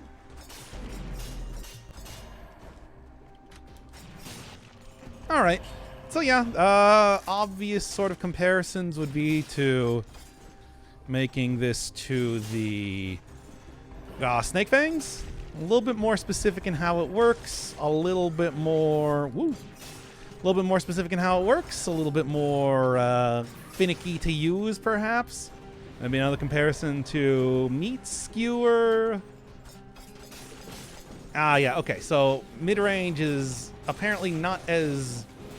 And multiple enemies seems to make it a little bit more questionable how it works, right? Still, though, you do teleport in the back, so hits in the back are probably gonna be pretty good. Also does damage, a lot of damage. It does some damage by itself, so there's that. What else? Well, we're crafting the episode right here. Oh, hey, thank you, Mikil Gorilla, by the way, for the 23-month sub. Jeez. Every single time I see these subs, I'm always so surprised, and I don't know why, but I am. Yeah, does it do dealing critical damage if you teleport near it? And the critical damage is... Actually, it's only about twice the damage? Huh. Feels like it should be a little bit more than that. What does Jordan month mean? Is he number 23? Because I don't actually know. I've never watched... basketball is not really my favorite sport. I don't really like the way they dribble up and down the court. Etc. That's unfortunately all I know also of that song, so. You know. Dead cells, yay. I've been ready to say some dumb thing because I mixed up fangs and claws and thought why a snake would have them.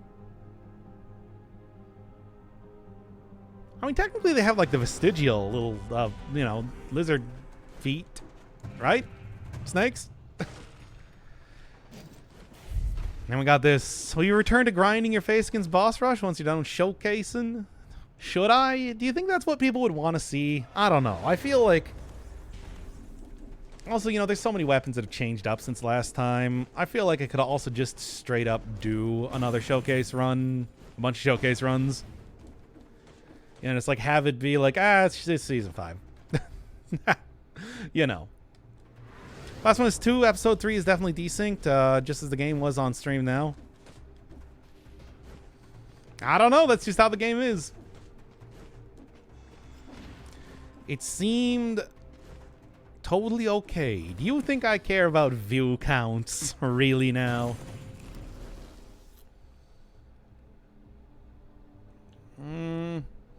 Besides, I don't really think people would be too interested in seeing the same sort of content over and over. You only got Alucard's sword. I know. It's the Alucard sword run. So it must be the game? I don't know.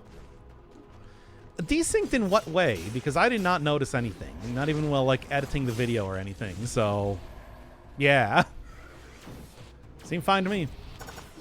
Works on my machine. Oh, it's the Alucard Sword Showcase? Yep, that's the one. I'm just trying to figure out, it's like, how are we going to do the... I'm trying to figure out, one, how the weapon works, and then two, I'm going to approach the showcase of it. After all...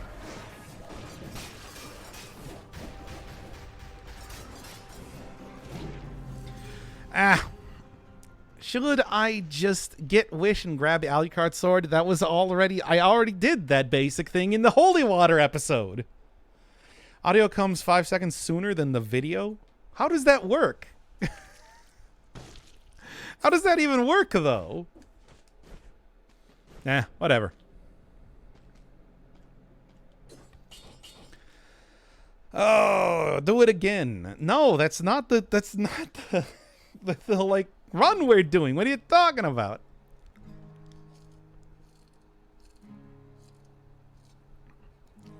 Call it a double showcase. What would that even mean?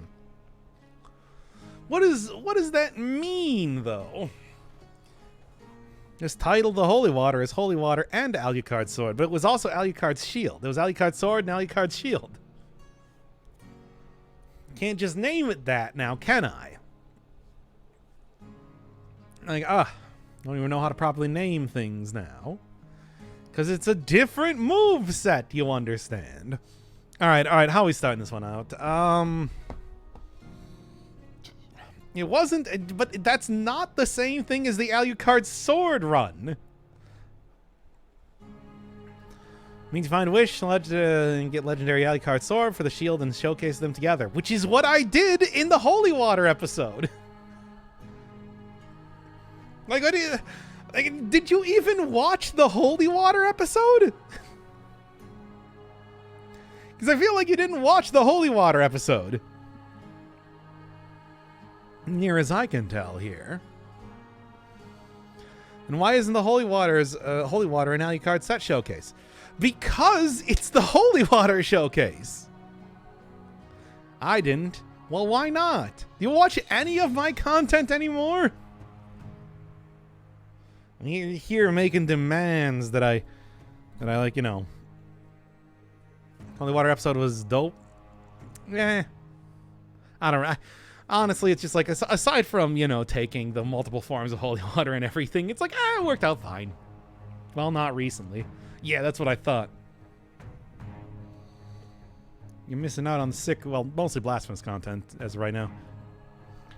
Where's our old doc who's happy with his content being second screen? It still is! I'm still happy with that. I'm just saying, if you're making demands of me, that you should, you know, yeah, do that. Anyway.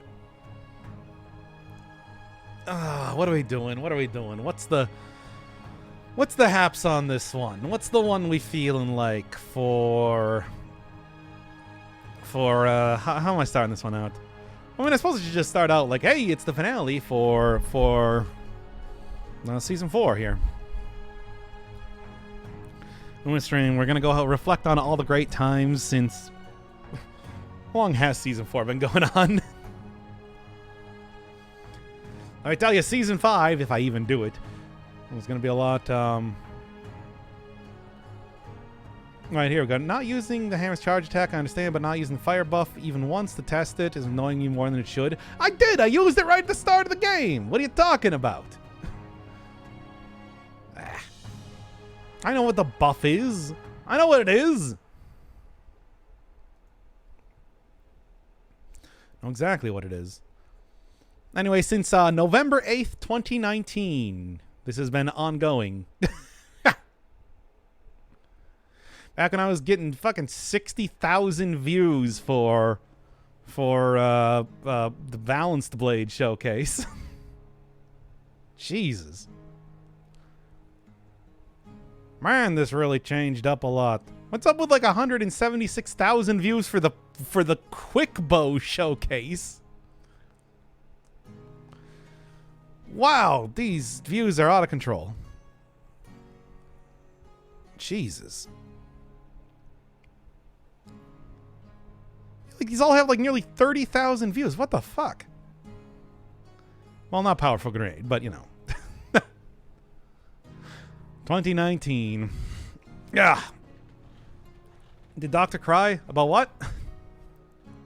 Oh, Clannad is no more. No, and I didn't cry. I just kind of like I think I deleted the game off my computer after it was over. You haven't been consistent with Dead Cells, so it's not too surprising. Oh yeah, I'm sure consistency would really make a big difference.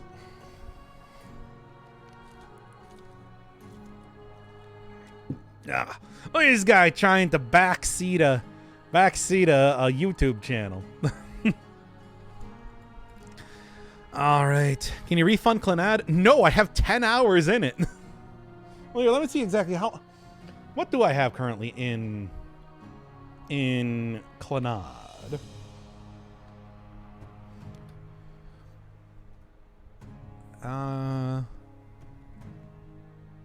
Where is it? I can't find it. Here it is. I have 12.1 hours in Clannad. That's a 12-hour game. 14.4% of people finished Sunahara's scenario. So there you go. I blame P5 for most things. Well, P5 should have been more popular. That's the real crime here now, isn't it? Ah.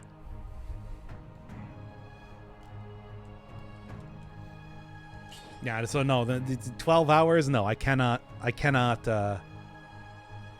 refund that. All right, so what are we doing here? What do you should hate play more stuff.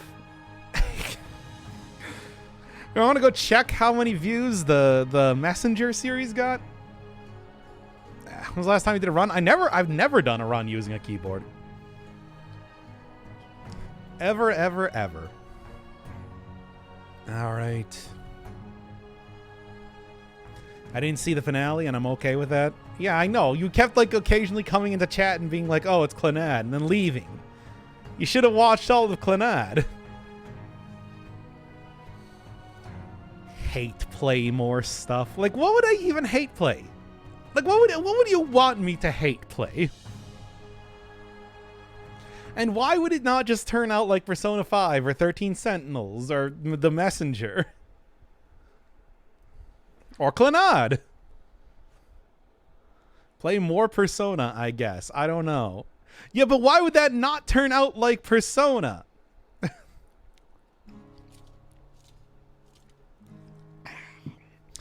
How successful would you be if you had to play with a keyboard? I mean, that would probably be pretty much the same thing. It's like I played, you know, Celeste with a keyboard. I played like what about any game that doesn't specifically say that they don't want you using a keyboard, that you want you using a controller, I play with a keyboard. Ah. More JRPGs stat. Yeah, no. How do you all enjoy the various the 5 Final Fantasy games? Well, anyway. You gotta figure out. So how are we doing this here? How are we doing this? I mean, Stranger of Paradise when? I gotta get back to that. I've been putting that one off for so long, and it's not even like I don't even not like the game. I was having fun with it. Just been putting it off. Yeah. Oh, he isn't playing the one I commissioned. Yeah, I was just talking about that. Fine, I'll go and record another episode of that right after this. How about that? How of that, then?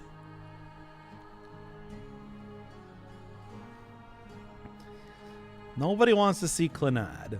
Nobody wants to see Clannad. Also, technically, you have 2 games that you commissioned that I haven't actually done. Both that and Dust Force, because Dust Force is just hard. I like that game, but it's just too hard for me to want to play a lot, much like Celeste. Where it's just stressful trying to play it in a way and do, you know, more racing games. I do more racing games. I was getting into dirt by the end there. Well, anyway. It was too hard for me to play. That's why I commissioned you to play it. How'd you like the series so far? It's just like, do you want to keep going on with like every level done? You know, finish at least once, or Is Dustforce as hard as the later Celeste levels? It's hard to say because it's like ultimately what I've only spent. Let me take a look here. Like I've only actually spent about 12 hours playing the game, but it's just like, you know, I'm just also like, oh, it's so stressful to do. Because it's like you have to do every level S rank except, you know, until you get the gold ones, because I'm not gonna do the super levels. Did a lot of Celeste. I did all of Celeste. A, B, and C sides, chapter 1 through 7. That series has been neat. Game's really vibey. I mean, it's a great game. Oh, it is a good game, but it's just like I just don't want to play it. Just like straight up. It's too stressful. It's too stressful. It is a good game. A lot of great stuff about it. Very stressful. You haven't done the Golden Berries? Celeste on YouTube? Yep. Did it when it first came out. Nor Chapter 9. I finished it before Chapter 9 came out, so I don't have to do that one. Go and... I can't remember you doing the extra bullshit thing. I did all the extra bullshit things. I 100%ed even the achievements on it and everything. The only thing I didn't do was the Golden Berries. I even got the 1-up. That was also included in the everything else chapter Seaside video. I also showed the developer room Easter egg. Everything. It's all in there. But anyway. Okay. You know, that's the whole thing where it's just like if I don't absolutely hate the game, I usually will 100% it. Well, if I don't absolutely hate the game or it just gets way too hard for me to want to continue, like Tower Climb. Whew, boy, Tower Climb. That was a lot of fun, but there is no way I'm going for the legend fragments. That is too much. You have a face reveal when? 100,000 subs. Tower Climb was a great series. Tower Climb was a great game. It was a game that I like super hated until I finished it, until I actually got good in the second half of Chapter 2. And that's when I started to actually have a lot of fun with it. So, you know.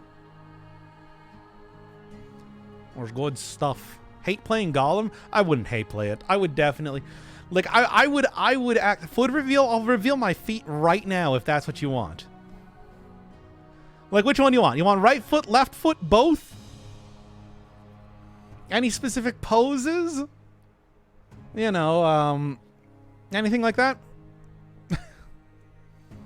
I'll clip it. Don't do it. I'll do it. I'll do it right now. I'll do it and you'll have forever. Left pinky toe. No. You're going to get the whole foot. Well, yeah. Do you want like top down or bottom up? Like you want to see the soles or do you want to see the top? I have a phone. I have a phone, you know. It's like, that's, how do you think I've taken the other pictures of myself? So, here. Let's do a poll right now.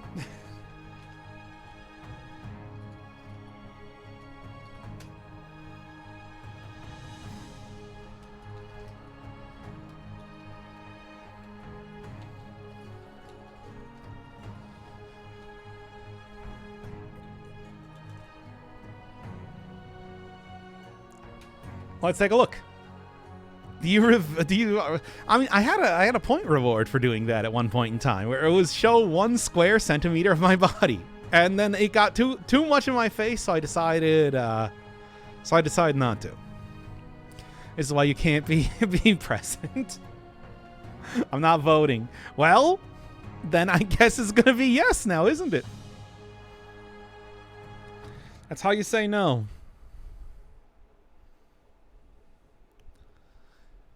That's not how you say no. You say no by saying no. It's pretty simple. Hey, Bloated Sack. Welcome to the feet stream, where I show feet. Nice vote options. 2 no's is yes. No is actually no. It's not actually yes. Not that it matters. People voted. Okay, well.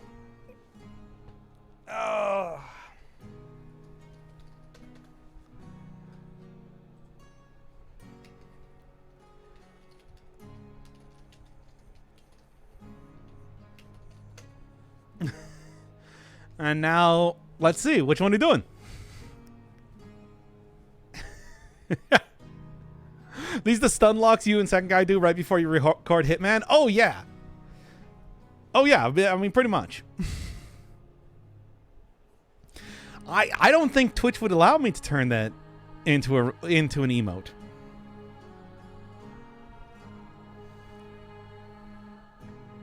But yeah, that's like, this is basically exactly what happens when we try and... Wow, people really want both, eh? Been enjoying your Dead Cells runs for years. Keep on rambling. Oh boy, you might want to skip at least the first 10 minutes of the next 10 minutes of the stream in that case. Whew. But we are going to eventually do a Alucard Sword run, the finale of Season 4 right now. No, Doc, don't do it. I'm going to do it. Think about it. I'm going to do it. I'm doing it. You already voted. You want both right now. Fuck. Why? Oh, come on. You know you want it. Think about the impact. Yeah, come on. Think about the impact. Consider it. I'm going to do it right now. I'm doing it. Give me a second.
All right, that's it. I got it. It's like it's right here. I'm gonna now have a. I'm gonna now have an email of my feet in my Gmail right now. Perfect. Let me just download that. Now, let's just put out a sample picture here because we got to start small, right? This is feet reveal, you know? So here's a picture of a cartoon witch to begin with. And we're going to make it very, very tiny. Very tiny. Like really, really tiny. Okay. And now I'm going to change it over to feet. I actually don't know. Is this going to here, let's real quick.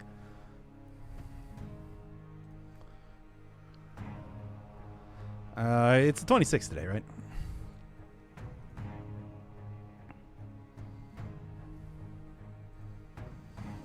So there you go. You can see.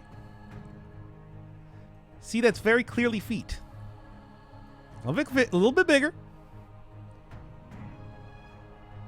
A little bit bigger. Just a little bit. Little bit bigger even. That's all you get. Anyway.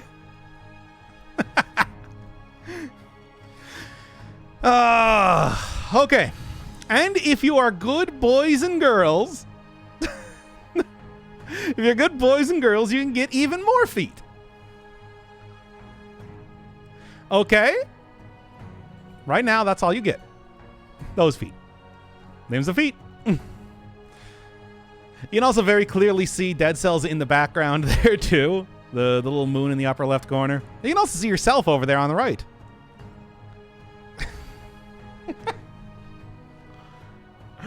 So, here, you know what? I'm going to add a channel point reward. Increase size of feet. Use every time. No, I shouldn't do that. That would be too much. Ugh.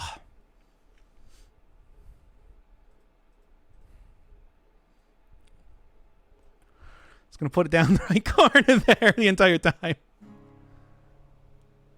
Like that? Is that what you wanted? Is that what you wanted?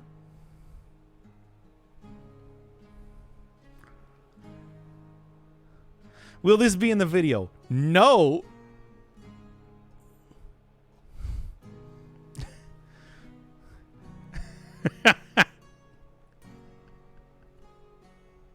Anyway. Stealth added 4 streams from now, so people will click enlarge feet and not know what's in store for them.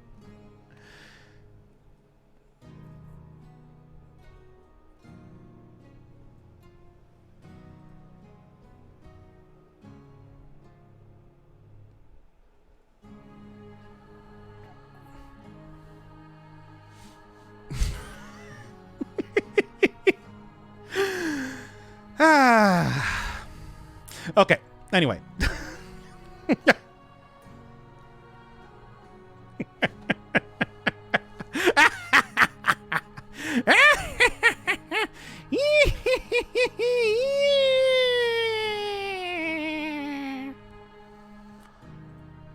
Now your nightmare comes to life.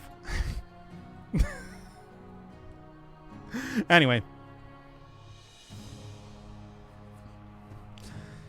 Edit it onto the witch. No. I'm never asking for things again. You say this like this isn't what you wanted. This is what you wanted, chat. This is what you wanted. It's right here. These feet. Peep these feet.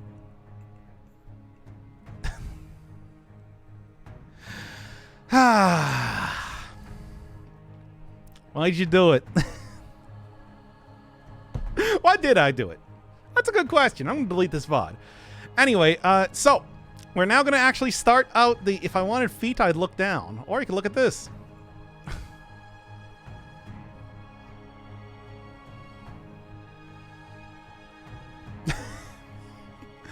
Here, I'll go take more pictures of feet just so I can torture you with them.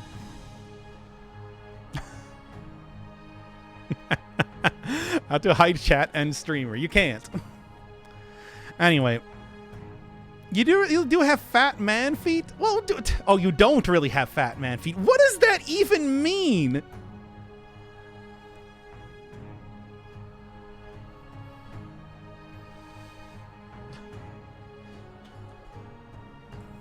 Here, check this out. I'll take another picture of myself holding the controller, too, while doing this, so you can have gaming feet.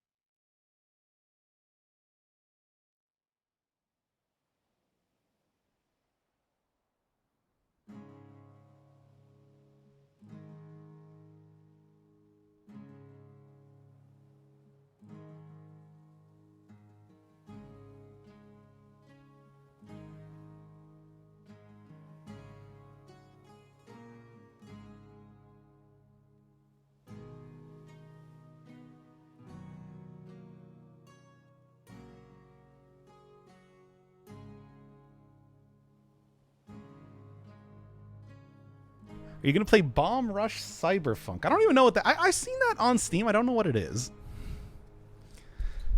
I got no idea what that could even possibly be.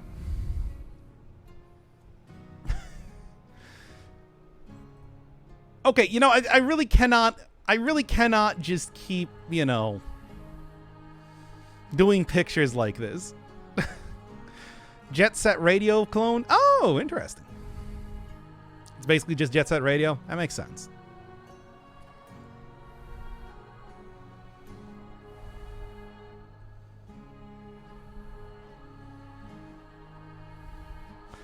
Now then, where is the other... Here we go.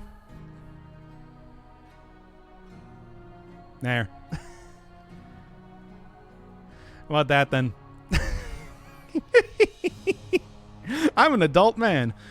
Anyway, okay. I'm gonna stop taking pictures of my feet right now, and we're gonna go get on with the game here. Anyway. Are you holding the controller with your feet? Yeah, that's what that was. You can see that pretty clearly.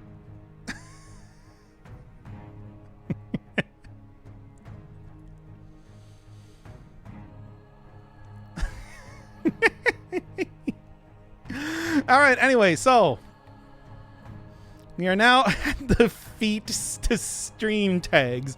No! Can you play like that? I mean, I could try. Let me figure out something here.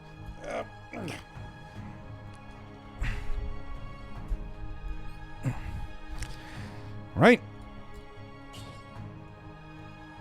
Okay, that's not a good start. All right. Nope, still disconnecting.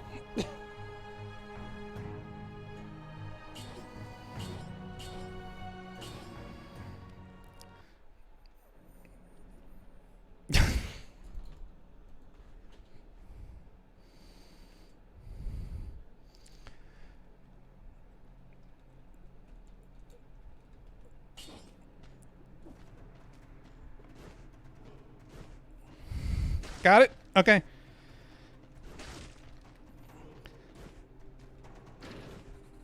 Yeah.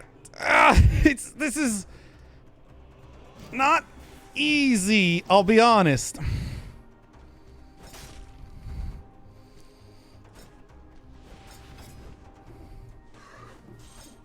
Oh, no, I have it on the wrong button.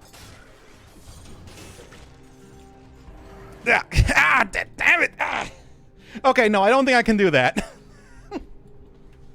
That's about as good as you're gonna get it. Sweaty Gamer Breathing is online. I'm trying to play the game with my feet, you understand. There you go. Now the problem is that my controller keeps disconnecting, so you know. But yeah, that's about the fuck? What do you mean the fuck? I felt like that was self-explanatory. That was me playing the game with my feet. Plus playing with feet. That was beautiful. I mean, I defeated it. Think about that. Imagine being the Inquisitor that was defeated by me playing with my feet. Think about it. Consider that. They got defeated. That's right. I took their feet. Anyway, so now that I think that we have set the general, you know, vibes for this stream well enough, now we can kind of like actually go and do the real run here, right?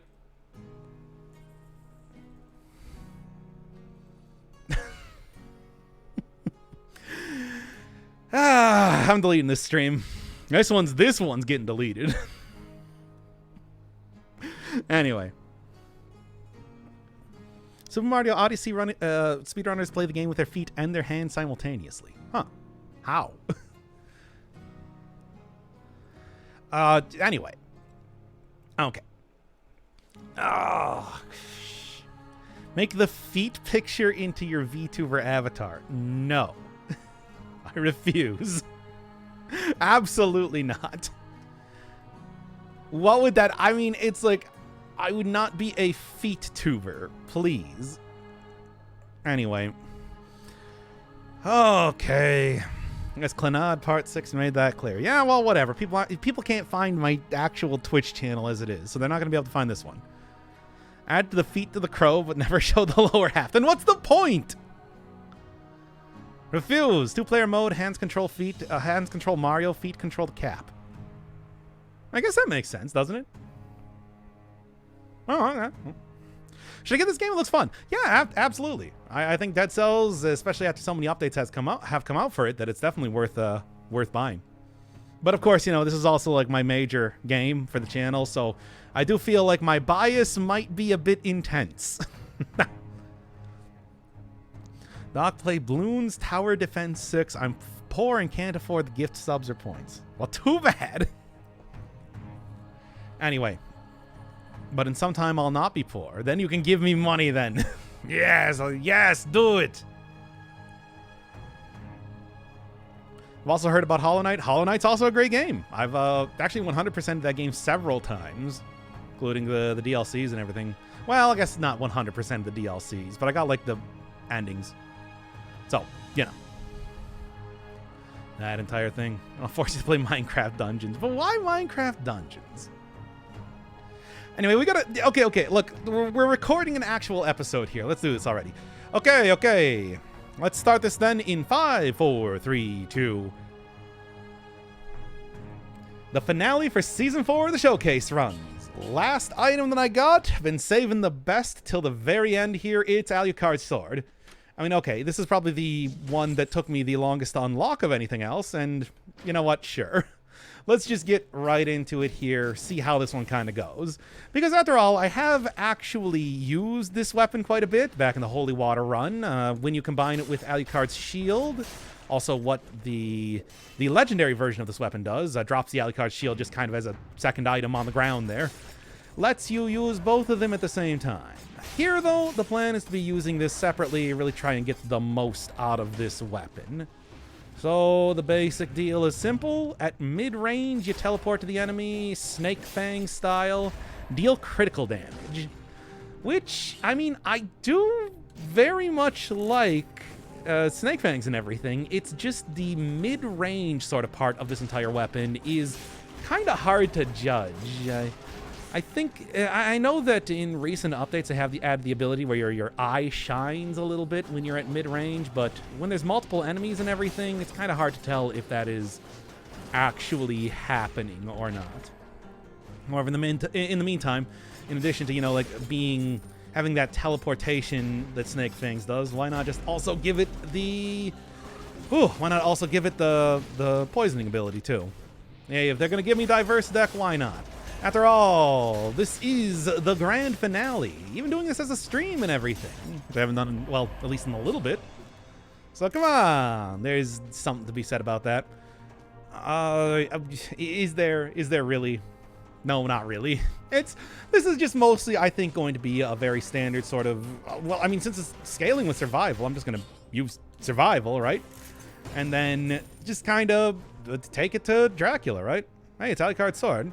That seems like the best idea. Kind of finish this one up, not only for Season 4, but also for the Return to Castlevania update and everything.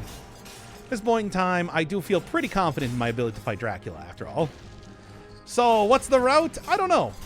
What is the route? What's the most specialist, coolest route that I could do right now? Because I honestly don't know.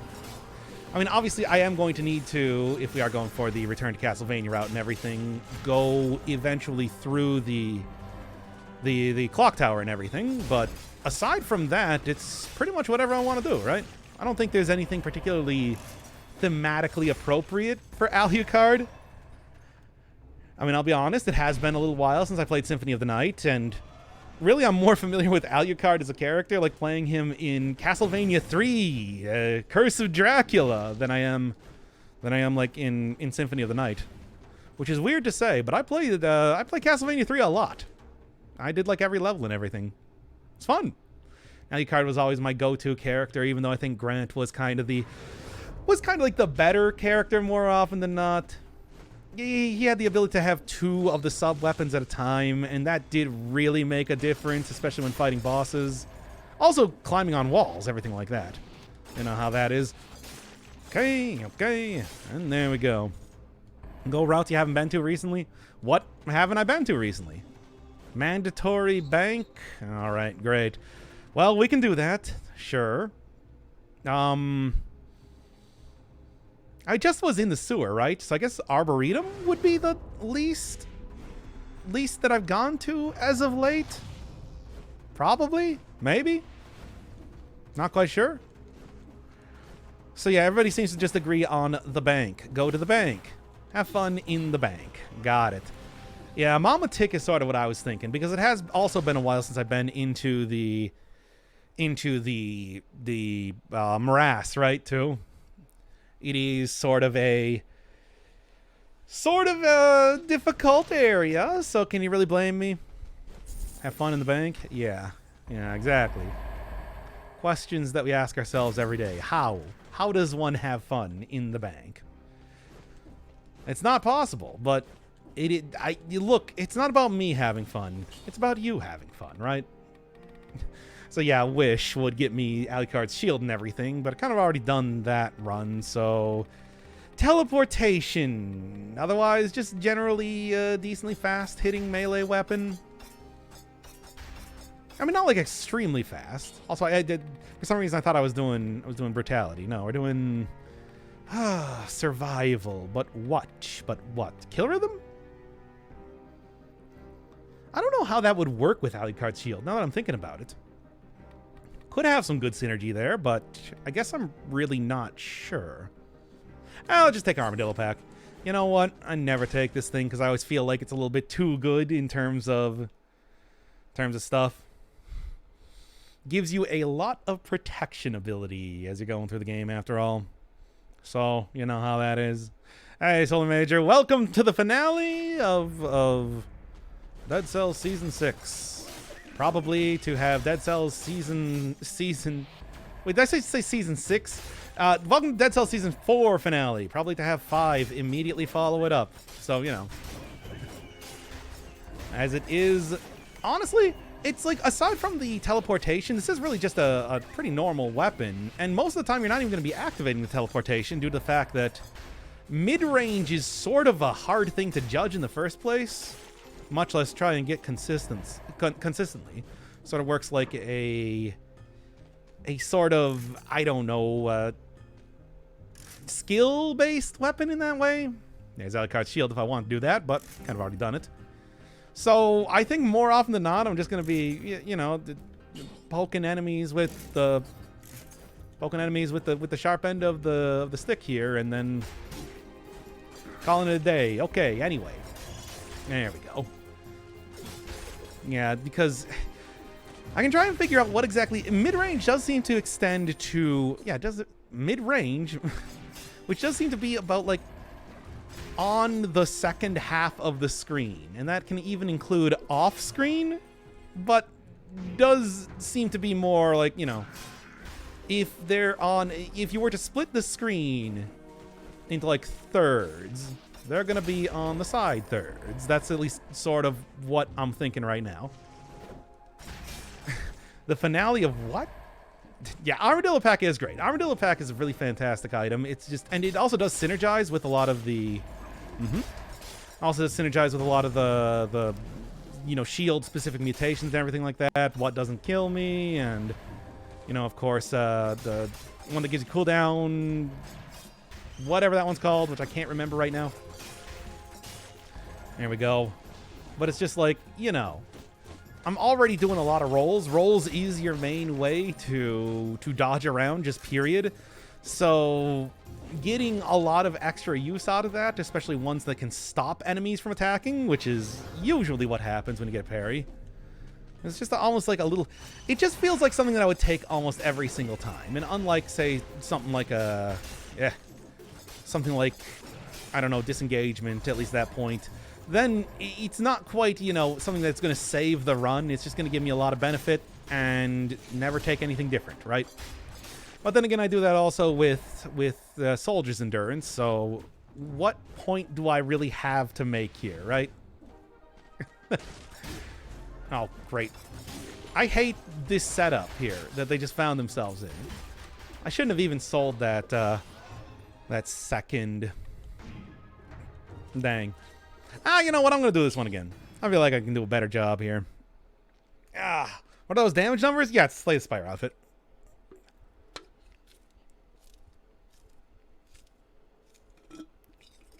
So good to see you streaming Dead Cells again. Yeah, but I like streaming, I like doing that as like a video. That sort of stuff. That brutality point just killed the run. Nah, I feel like I could do a better job there. I'm also going to go get some water real quick. I'm really thirsty. For feet.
I can take more feet pics if you want. I'll take a pic of my I'll take a picture of my feet caressing chat if you want that. How about that?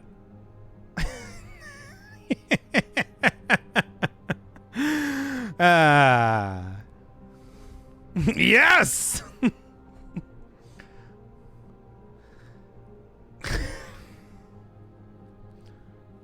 Ooh, live on the edge. No, no, no, no, no. And we chat for a bit and thought you wanted to take more feet pics. I can take more feet pics. I can take a lot more feet pics. Just watch. I'll do it right now.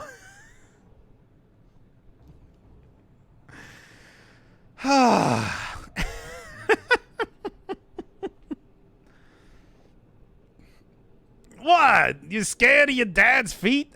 Anyway. Okay. Let's get on with the stupid run already. Bits aside.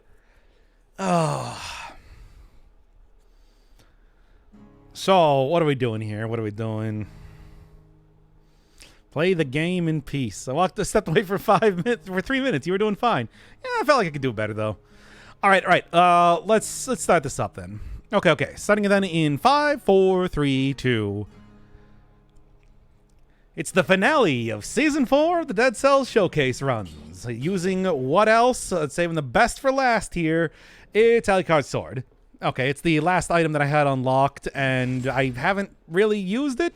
No particular reason. I just hadn't used it. So let's check it out today. Basics of it are that it is a survival brutality scaling. You know, just kind of like a simple move set, but it then also warps enemies to enemies in mid-range. Mid-range seems to be about the like a second half of the screen to even like slightly off screen from where you're standing. So like here, for example, if I get these rats like right there, if I get the rats like right there, teleports all the way over there. So mid-range can actually be quite far. Still, though, I think more often than not, I'm just going to end up using this weapon as a pretty simple way to just, you know, I'm gonna hit him with it, and that's going to suffice. Because unlike something like Snake Fangs, for example, which also has the teleport to enemies sort of gimmick with it, this one seems a lot harder to try and get working for you, especially when you have multiple enemies on screen like this. Now, it does teleport you behind the enemies, but even then, there's only, so many advantages you can get with that. There is one singular affix that will allow you to deal extra damage to enemies if you hit them in the back, and I can't really rely on getting that. Nor would, honestly, it make all that much of a difference. So this one, I'm thinking, is going to be a very normal type of run, and then I guess I'm just going to try and work with survival as much as possible. I don't really think there's anything that's going to work particularly well with the moveset of this. I mean, maybe I could try and go for freezing or, the wolf trap, everything like that.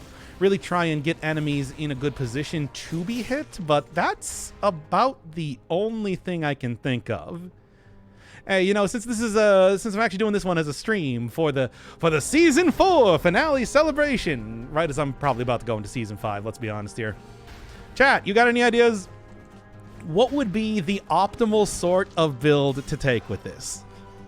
Now, I mean, there is one obvious sort of build, of course. If you get an Alucard's shield, as seen back in the Holy Water run, you do get a change up in the move set to also be, like doing parries at the same time that you're doing swipes with the sword and everything like that. But, I already did that back in the, Holy Water run.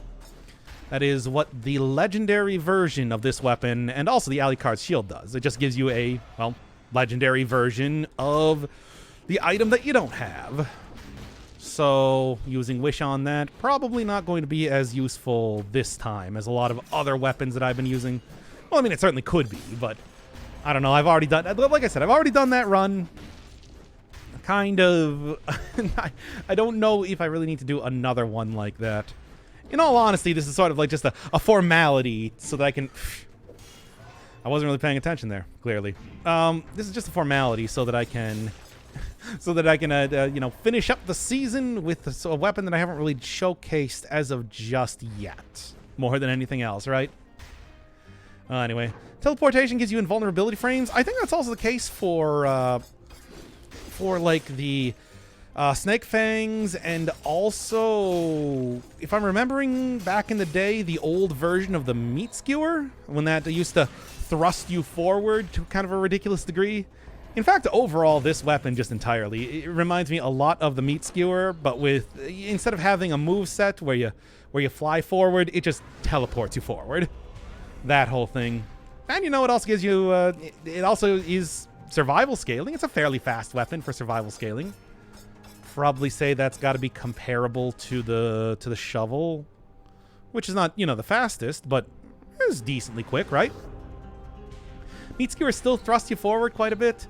I mean, I usually just think of it as having the... it doesn't throw you forward about as much as Light Speed does these days, which, I mean, ultimately Light Speed, of course, was...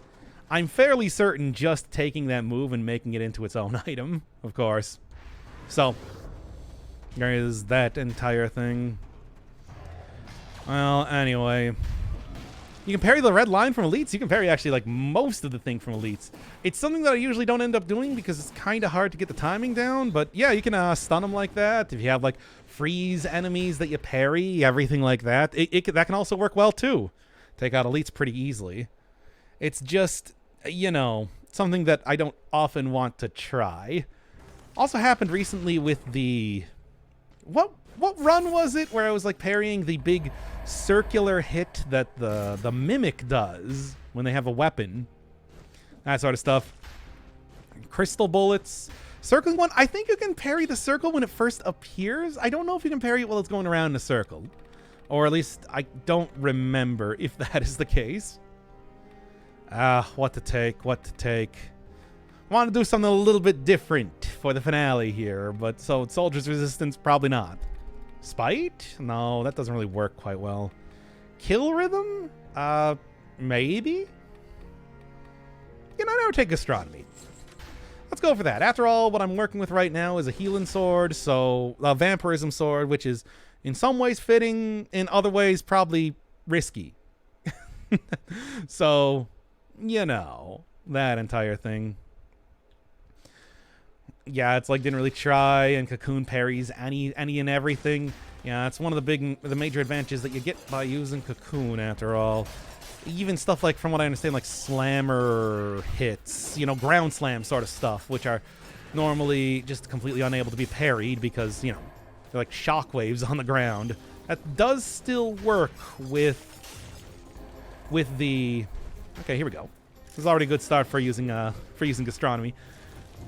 Does still work with using... Yeah, that was close. Does still work when you're using Cocoon. Okay, that's what I'm trying to say here. I finally got the words out. Now then. You know, I'll be honest, I never really used Alucard's sword too much in Symphony of the Night. Did it teleport you forward?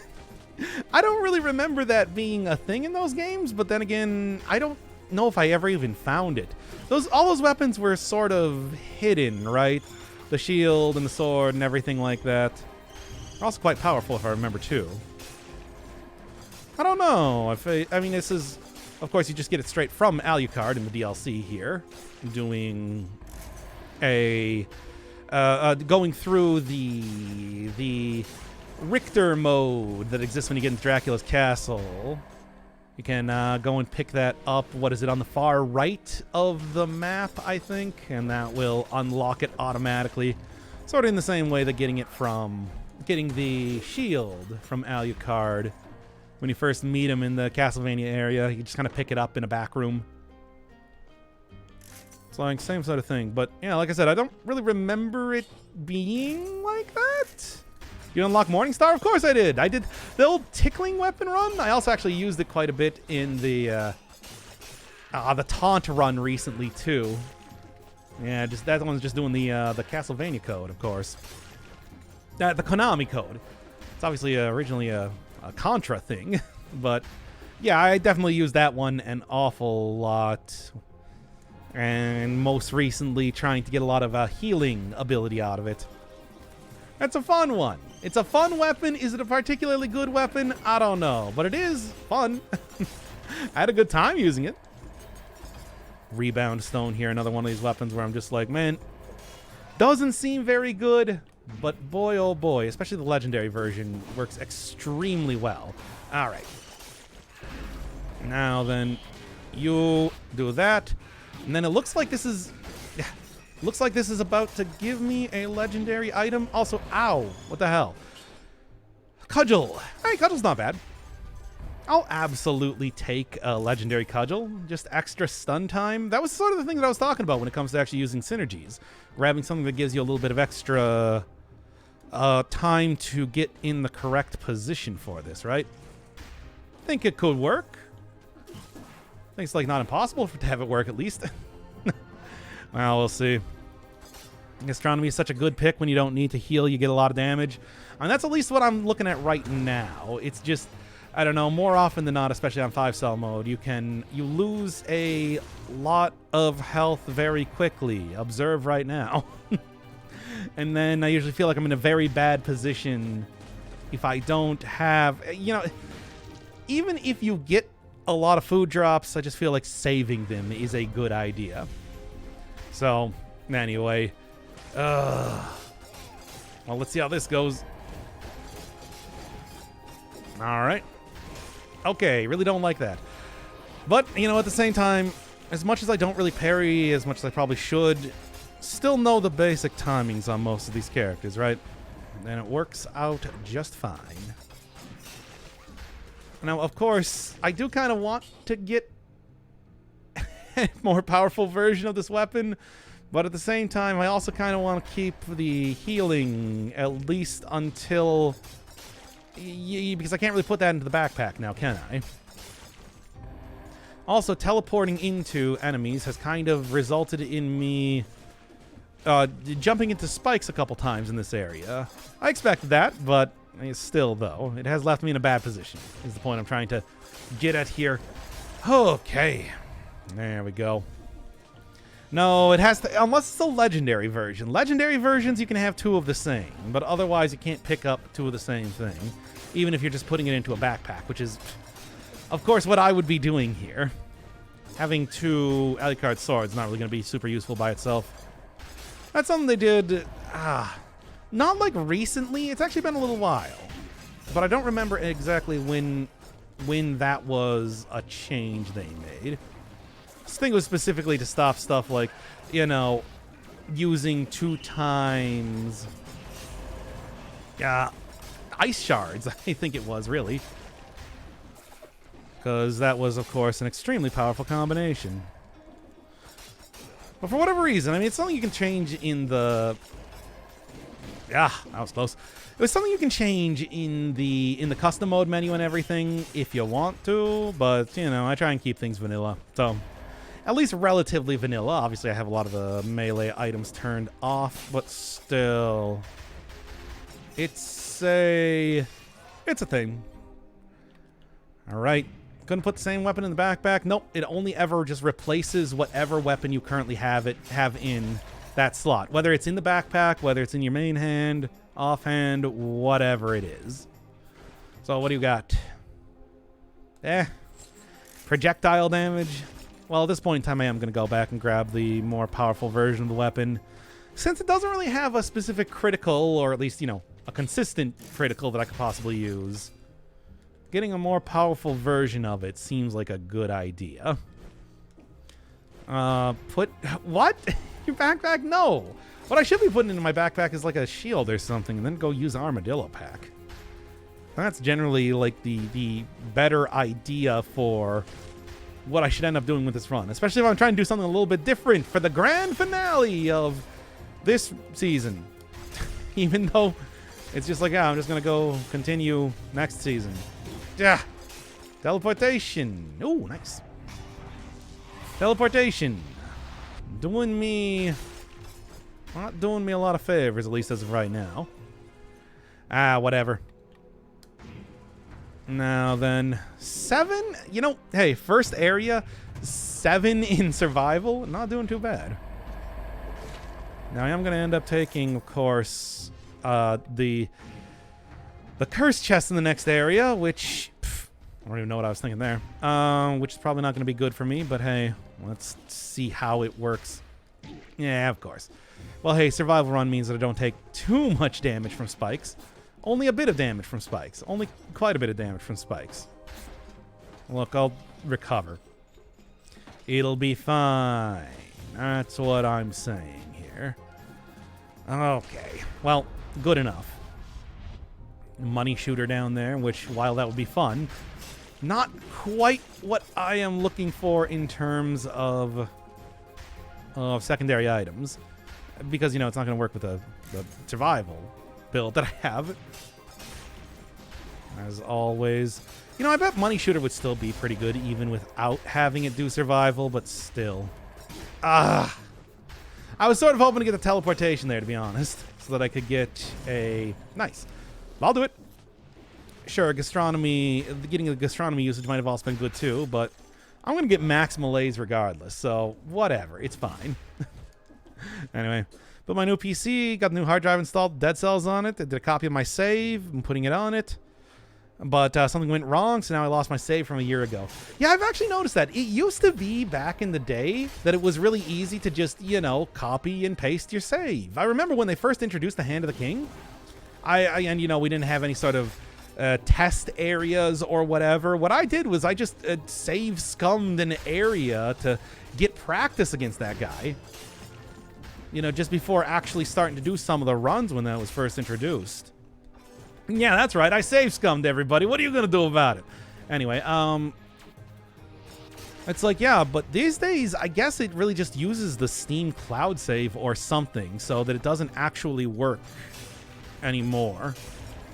I mean, look, here's the thing. Now that they have the whole, you know, practice arena and also stuff like boss rush and whatnot, that's kind of less relevant. But when you had to play through the game for a full hour or so just to get a single shot at the Hand of the King, what can I say? It was a good idea. Hey, it's the sort of thing like I also used assist mode to practice Dracula a whole bunch when the last DLC was introduced and everything like that. Because, well, you know, that didn't exist in the practice mode just yet. And I wanted to practice. Of course, these days, doing all of these runs now, it is, well, pretty simple to go through with the Dracula fight, I want to say. Sort of feel like I got that down at this point. Now, what to take? You know, like I said, I don't really use Armadillo Pack too much. Maybe Berserk? You know, that could be fun. Something a little bit different, too. Also would definitely help against Thornies and everything like that, because then I wouldn't be, you know, hitting them in the back for as much damage. A lot of damage, but not that much damage. Heavy crossbow, of course, pretty fantastic weapon. Completely unusable being two-handed and, you know, the whole run that I'm doing as of right now. Rebound stone, you didn't fall into the area that I wanted you to. Come on. Well, here, let me see if I can actually get this. That actually worked. That actually worked really well. Okay, that's pretty funny. I'm not going to say no, though, of course. All right, then. Hui. Yeah, but it's just like, hey, you know, losing Dead Cell save file especially, because this game can be so grindy with when you have the legendary forge and everything like that. Ugh.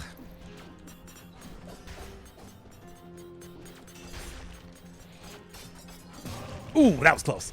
I mean, okay, it wasn't really that close, to be honest, but I was worried there for a second. Yeesh. Hey.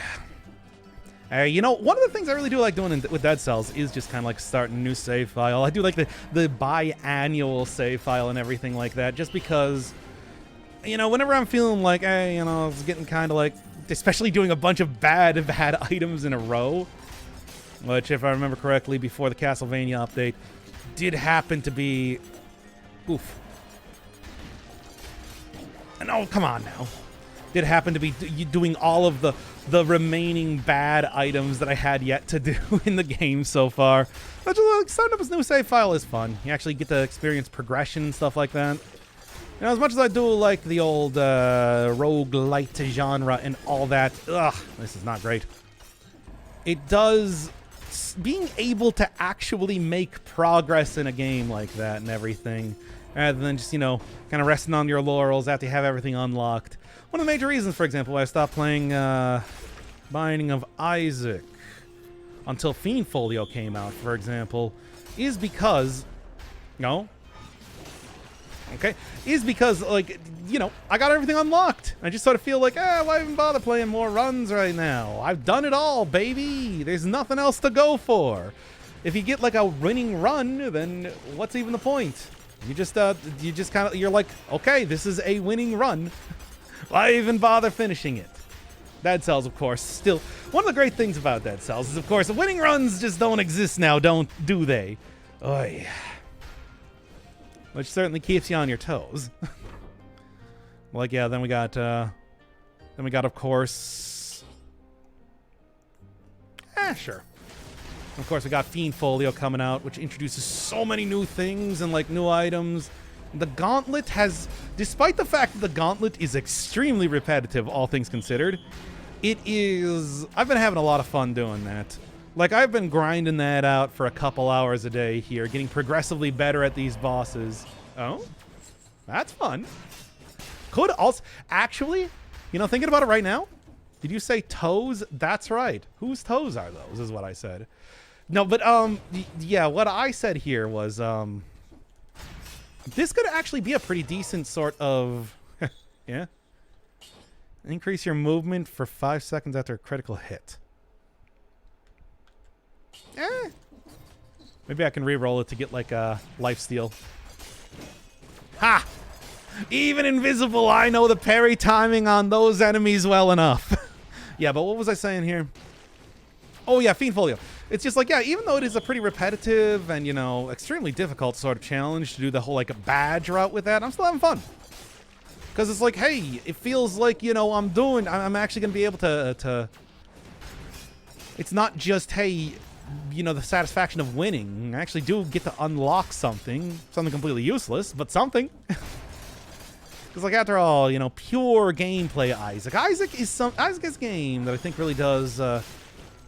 one of the major appeals there is the randomness and everything like that, being never knowing what sort of build you're going to end up getting. Whereas like Gauntlet, it doesn't really happen with, especially given that I need to do everything just base level too. On top of that, it's not even like easy sort of thing. But still, having a fun time with that because, well, Folio's pretty well made. It's a very well made mod. Oh, which makes a big difference. And got big content. Jesus Christ, there's so many enemies here. Yeah. All right. Jesus Christ, yet again, I want to say. Look, here's the thing. At least this weapon hits pretty far in front of you, so huge groups of enemies like this still go down pretty quickly, and it's also dealing enough damage that I am getting the hit stun on enemies too on top of that. So it ain't too bad after all. Now then. Good hit. Hi. Okay. Big stun, big punch. That's what I want to see. Big punches. Teleportation though. You can line up the teleportation. You can get that while you're still invisible and everything like that. Deal a lot of extra damage. It seems like a good combination, and I know I could go and get the thing again, but I won't. All right. Do you have any spare money in the gauntlet? It's all items for the secret path. It's items for the secret path until the third area. When you get into the third area, you can start to buy stuff as normal. Oh yeah, also, want to do something different, so, other than that, you get, like, enough money, like, just barely enough money to buy the 2 hearts. So, it's like, you have to go vanilla, or, well, vanilla plus, ghost pepper, or, well, I guess the bag, if you really want to. I'm gonna take this. I'm just feeling a little bit uneasy right now. The bag, if you really want to, but I usually take the ghost pepper and then, or the white pepper, whatever it's called. Ghost pepper is an actual item in the game. And then in the second area, you can use the actual Fiend Folio book against a couple of the bosses, which I've been doing. But aside from that, you just get like a little bit extra healing. Third area, though, you can start to take stuff as normal, but you're also already, let's give it a second. Okay. But you're also already, okay, down a couple items from not having them in the first area, and let me tell you, I've only gotten into the third area like a couple times so far, and it is noticeable when you have no upgrades and you're on chapter 3 bosses, especially like mausoleum ones. Oof. Even after you get like an item, because thankfully the one other secret way to kill a boss there is an instant kill, luckily. Pac-Man reference. But, even then, it's like whatever your extra item is, it ain't that much. It is a real challenge.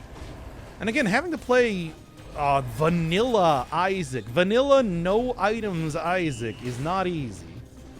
I mean, it's actually somewhat like this run itself that I'm doing right now, where it's like ultimately a lot of what I'm doing here is just kind of swinging a sword. And yeah, it works. I mean, I say all the time that it's like, hey, sometimes all you need is just a weapon that deals damage. And it doesn't have to be anything special or fancy. It doesn't have to have a million gimmicks or require a really high skill ceiling. A fast weapon is still an effective weapon. But still, there are so many weapons that are not that it is noticeable when you're just using that. There's so many weapons where you're just constantly thinking about like, okay, what's your next move? How are you going to approach this build? All that sort of stuff. How are you going to line yourself up perfectly for like the Valmont's whip or whatever? Here, not so much. I'm just kind of like, occasionally going for the parry, but more often than not, just going right in there. Does Dog know how to fight Tick? Yes, I know how to fight the Tick. Just because I do it poorly, often, doesn't mean that I don't know how. Really now. Really, have some more faith, Arthur. Have some goddamn faith. Yeah, isn't there like something I remember people telling me, yeah, there's this. I never go and get this.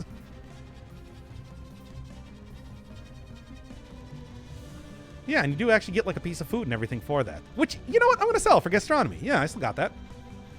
Perfect. Let's go. Hey. Think something happened where I messed up my save? I mean, I know that they made it so that you can't just, you know, pop in an old save and have it work. Like, there's actually, they put some actual checksums in there for once. Which unfortunately doesn't work well if you want to. But we do also have like assist mode and everything. I would say, hey, you know, there are plenty of things in the custom mode and everything like right now that if you just want to like get right back up to like it's getting all your stuff, then just like turn them all on, baby. Go full on with customize that thing as much as possible. Because really, what are you missing out on? You already got the achievements, if you really care about that, even. And I mean, who cares about achievements, right? Eh. Unless you feel like playing through the game again. I am so happy that Dead Cells has so many more assist mode stuff. I think this game really needs it. I've said so much where it's just like, hey, as a veteran of this game, it is unfairly difficult. Please use all of the assist mode stuff possible.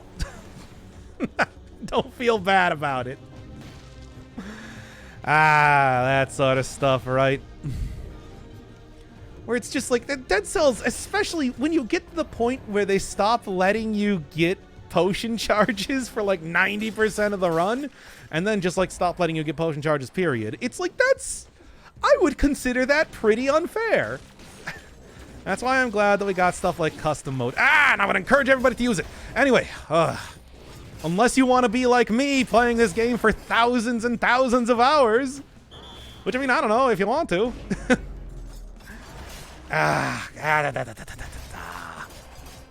Assist modes are good features, and they should be in all video games. Anyway, there we go. Didn't immediately grab cursed chest one. Says, when am I getting rated on a point system here? Ooh. Yeah, sure. It's not like I'm using the invisibility anyway. No, you. All right, I got enough money for a potion charge. I can do this. As long as I also, you know, there you go. At least I got most of my health back. Besides, there's also the. Oh, do I get a minus point for that too? +2 for a good joke. But -2 for bad joke that took more than 5 minutes to set up. Okay. I already got the 62 and everything, so yeah. Also, I feel like immediately getting a cursed chest is just setting yourself up for failure. I mean, come on. There you go. Both of them at once. Just setting yourself up for failure. What if there's like a hallway full of spikes in the next area, after all? Okay. I think I'm starting to get the teleport a little bit better here. But still, multiple enemies being around here does make it somewhat difficult. But that's why I got that. Anyway, there you go. Yeah, I die a lot. I do too. So welcome to the club. It's called Dead Cells. The Dead is a very apropos title for it. Also, there's zombies. But, you know, really it's mostly talking about how you're going to end up playing the game. At least after the first couple cells, certainly. If you thought that was too easy. Ugh. And even then, it's like, man, have you seen how a lot of these enemies attack? There you go. Thankfully, it's like, even if I'm using this as a melee weapon, a little bit slow. It's survival after all. But you know what? Having these big burst damage as a secondary sort of thing does mean that I am able to, there you go, able to deal with even big enemies just fine here. Just like that. There you go. All good stuff. There's another cursed chest. There's 2 of them? No, I can't. I'm gonna die. That's really lucky. Also, I'm gonna die if I take them.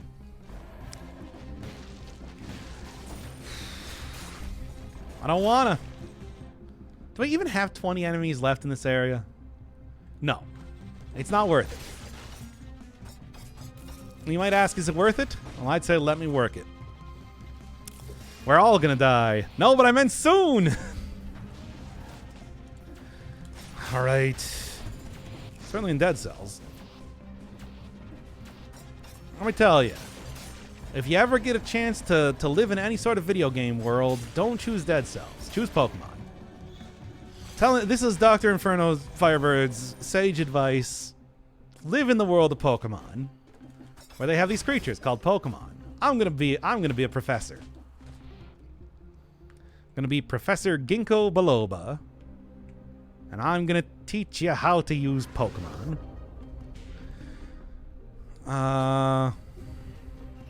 2006 gold. Good stuff. Good stuff. Good stuff. It's enough. Never say it's not enough. Now, if only I could also get a shield. Hey, maybe there's one in one of the cursed chests. Shut up, me. We're not doing that. I don't have 20 enemies left to fight. Much less left to fight without taking damage. I'm currently at 3 right now. Didn't fight Mama Tick Curse. -6. -69. That's too much. Will you show me how to handle the balls? Yeah, like this. Anyway. Now then. Got my 60 kills, though. Surely that's worth at least 69 points. And then, I don't know how teleportation is even going to work in this fight, but I kind of want to find out anyway. Like, even if it's not going to do anything. What do you think I was showing you? Yeah, the Pokeballs. In your filthy mind. Let's say Berserker. My love is like a truck. And how about Blind Faith? You know, like I said, something a little bit different. This is certainly a little bit different. Okay. I have not played a Pokemon game since Pokemon Red. So, like, I don't know if there is too much to be said. Hey, Sypha. Nice. Now then. Well, you know, at least it will work against this. I mean, it will, if I do that. Sort of. And the zoom out is also helping on top of that, too.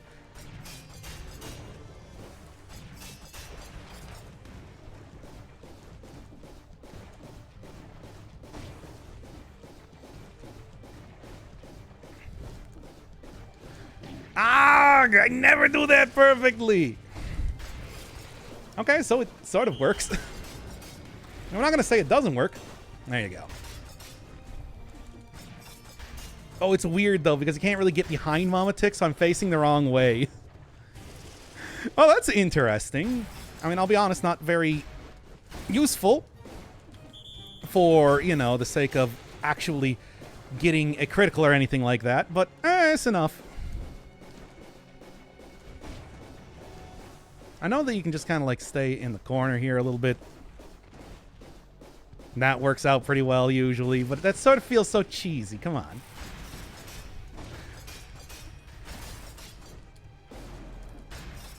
Well, at least I can get criticals a little bit longer past here. Then all I really need to do is just, you know, as soon as we're finished with that attack, walk over to the other side. And, you know, you do get, like, a little bit of a teleport and everything, so something to be said about that. See, even without the 2 stats here, I'm doing just fine as far as damage goes. And also I can really, you know, sort of force Mama Tick into using the... Yeah, there you go. Not bad. Not bad, not bad. Not great, but not bad either. I'm going to say, it's fine. It's fine. It was a fine battle. Anyway, Boomerang no longer scales with survival. Because that's just how it is with the cowards over at Motion Twin. Anyway, Pokemon Ruby for me, and even then it was starting to border on the bizarre. Yeah, but it's still a fun series. I feel like at some point in time I gotta go play at least one of the Pokemon games. I just don't even own a Switch right now, so like, what am I gonna do? What am I gonna do, really? Fine. My wish is your command, right? Never played any Pokemon games whatsoever. I mean, they're fun. But yeah, it's like last time I played it was when they didn't even have color. For God's sake. And we only had 150 of them, and that's all we needed, and we liked it that way. We didn't have any fancy graphics. We barely had graphics at all. And Blastoise looked like he was really fat for some reason. It was weird. I don't know what the deal with that is. Stairs and Mew. Now, you got to remember, this was at a point in time where, like, the only way you could get that is if you had, like, a Game Genie. I had a friend with a Game Genie, so I actually did have Mew. They were able to hack that right into their system, and they were the coolest kid on the playground, let me tell you. Super radical. Yeah. I hate that everything is already turning into an elite. Oh my god. Why do I have like what are these shields on me?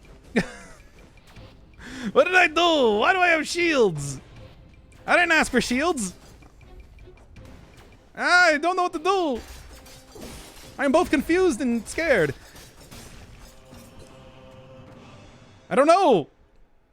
Oh, that's Berserker. You know, that's how little I use Berserker. That goes to show you. All right, great. Yeah, we're at the bank. We're at mid-game bank, no less. This ain't your pappy's early game bank. This is the hard one. Yeah, I used Berserker so little that I didn't even know what that's what it looked like. I mean, it's probably pretty decent, all things considered. Especially because all I need to do is just, you know, sort of keep hitting enemies. And I'll get some pretty big benefits for that. Huh? Better than the powerful grenade? I mean, it's sort of like shooting out a powerful grenade each time, right? And then I am also not going to take a cursed chest here either. I know, we're all very surprised. We're also very surprised at the depths of your cowardice, Dr. Inferno Firebird, to which I'm going to say, shut up. And leave it at that. Now then. There you go. That's what I'm talking about. That is some good stuff. Yeah.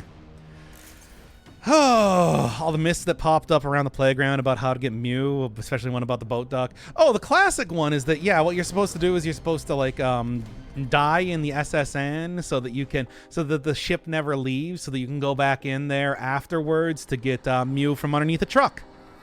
He's under the truck. He's never under the truck. People said he was under the truck, though. He's not under the truck. You know, the funny thing is that I remember the one time I tried to get that to work, I accidentally killed every single I beat every single trainer in the Saint Anne. So like, I accidentally made the ship leave anyway, and then I couldn't even get it. And I'm just like, I'm not gonna restart the game for this.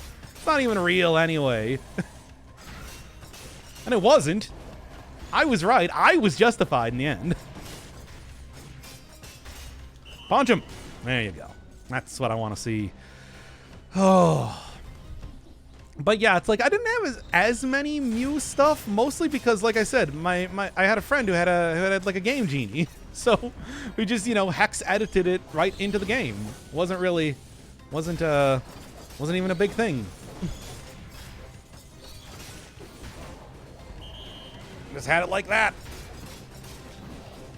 So I mean, it's just like, yeah, you cheated, but it's like effectively it doesn't matter. Still ended up getting Mew at the end anyway. Jesus Christ, what have I done? Well, I'll tell you what I've done. I played Dead Cells. Hey, what's going on down here? Oh my god. Okay. Anyway. I'm just gonna leave him down there. Whatever. I don't need a potion charge. It's fine. I didn't grab the key. I'm gonna have to go back down for that at least. Anyway, also remember a few years later when similar myths began popping up about reviving. Well, I don't want to spoil that game for anyone. In Final Fantasy VII, Time before information being online everywhere. But at the same time, too, it's like you can still find a bunch of weird things all about the place if you're looking for them. All that sort of stuff. The Nintendo 1-800 tip line. You know, never really played. I mean, I never really, knew anybody with a PlayStation back in the day. So I was kind of like, I didn't really do too much in terms of Final Fantasy VII stuff. I mean, of course, it's just like I knew I was in the video game sphere. I played video games even as a child. So like I was aware of Final Fantasy VII, but like hell, I even knew about any sort of rumors or anything like that related to it. It was pretty. It's like that was some stuff that I figured out years and years later. It was many years until I ended up playing Final Fantasy VII myself. After all. Hui. Now then. Like, and by the point in time that I ended up playing Final Fantasy VII, it's like, yeah, you had all that info online and everything. I was only too well aware of how to do pretty much everything. Also, just like, although I'll be honest, when I played Final Fantasy VII, I never actually found Vincent. So, you know, Dirge of Cerberus meant nothing to me. Not that it meant a whole lot to everybody else anyway, but still. Nah, the one game I remember knowing somebody that had a PlayStation had was the original Rayman. And that's not even a PlayStation game. That's a 3DO. That's a 3DO game. So, you know, I don't really know if there's too much to be said on that, right? I'm in the middle of playing OG Final Fantasy VII, but I got distracted for a few months. There's a mod that adds voice acting to all the characters, NPCs included. Man, I'm curious, but I'm also like, do I really want to delve into the realm of amateur voice acting?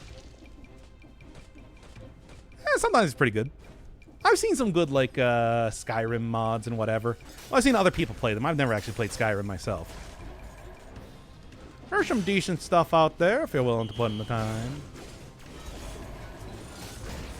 Ah! And there we go. Kind of curious as to what, like, voice some of the characters would have, though. Hey, if you unclenched before, get ready to clench again. Jesus. I'm doing it again, which is to say making bad decisions in my life. So, what's going on here? Nah. Come on, you know what I want. Anyway, at the same time, it's just like I just played.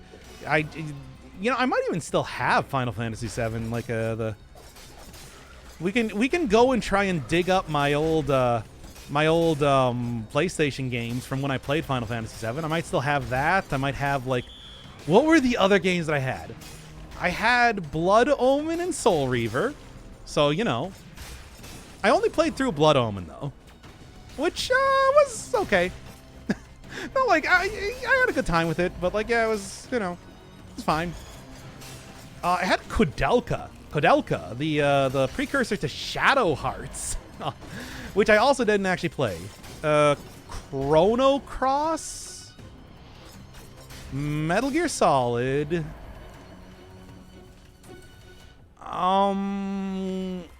What else? Now, y'all want to see? Y'all want to go see a playthrough of Koudelka?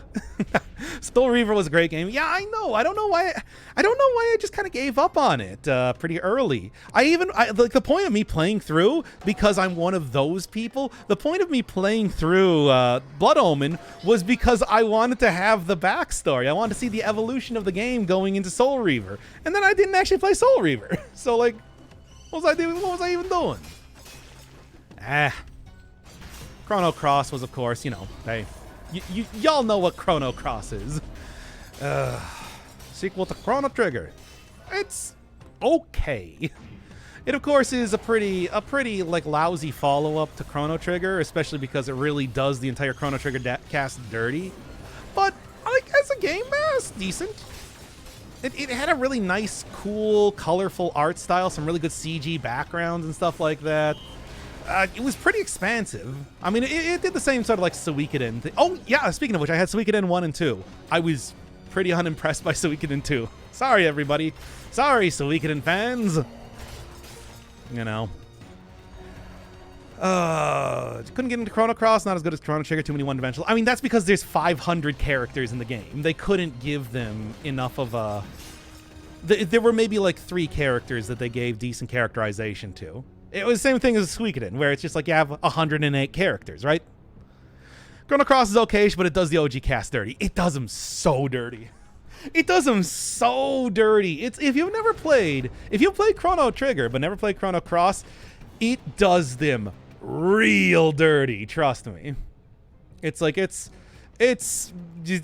sad.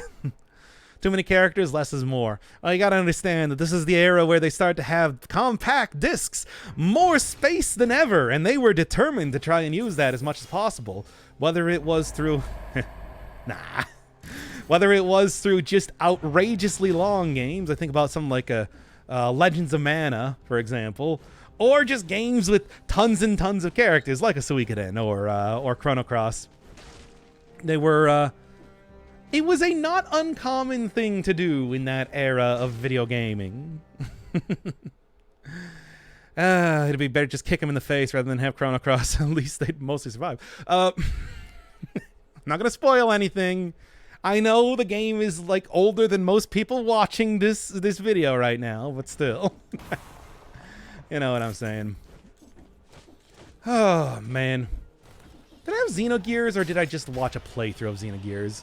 I think I just watched a playthrough of Xenogears. There was a point in time that I was really into like just checking out all the OG PlayStation games that I missed too, of course. There's a lot of them. And that one was, once again, kind of unimpressive. You know, the entire like Xenosaga, Xenosaga, but the Xeno series, I don't know, never really got into. That surprised me. Ah! Well, never mind. Jeez. One of the only games I bought the OST of. Oh, it's very good. It's got a great OST though. That is true. I mean, as most like you know, Square Enix, well, Squaresoft at that point in time, games had. They have excellent soundtracks. I don't think anybody's gonna argue that. Yep. No, you don't. Continue to do that even today. Ah. Oh, On the Shore of Dreams. Oh yeah, that's like the starting one. I remember the CGs just being really good in that area too. All the really colorful coral and beach scenes and everything like that. It was just, you know, like chef's kiss. Amazing. Good stuff, good times. Kind of questionably good game. It was decent. It wasn't perfect. It's just, yeah. I think, you know, hey, a lot of people will talk about, like, you know, shoehorned in. Things being shoehorned in as part of a series. And then just kind of, like, tarnishing the memory of that. It's like, there's no better example.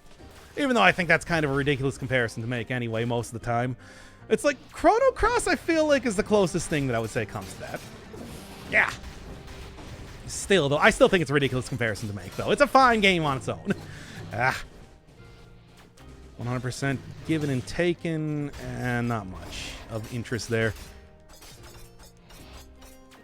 Well, you just get... Okay, there we go. Man, I tell you. Where's Chrono Cross? Wait, there's a remaster on Steam? Huh. That's interesting. Nah, I'm still not going to play it, but, like, you know. Say what you will about Square JRPGs, music is always top-notch, indeed. And I do say that. I am fairly certain I said that a bunch of times. Oh, I played Final Fantasy VI on the channel. You'll know this if you listen to the music from that, except for the first episode where, for whatever reason, everything was slowed down a lot. It's all fantastic. All right. Then of course it's just like how many times, like between then I played like Cuphead and I played what was the other one that also had a Final Fantasy VI reference in it? And it's just like, hey, spoilers for the ongoing series right now, everybody. Ridiculous. Anyway. I would mail a couple of my PS1 games, like Azure Dreams, if you're gonna do a PS1 arc. Azure Dreams, that is a proper roguelike, right? For the PlayStation, if I'm remembering right. Wow, that would be... I don't know if I would even enjoy it all that much, because I feel like, you know, we are talking old PlayStation sort of stuff. But, like, that'd be interesting. You know, it'd be interesting to go back and see, like, before we had, like, the roguelite genre and everything like that, go back and play some of the like, OG games that did exist on console and whatnot for that sort of stuff. I'm talking like your Shiren the Wanderer. I'm talking like your Baroque.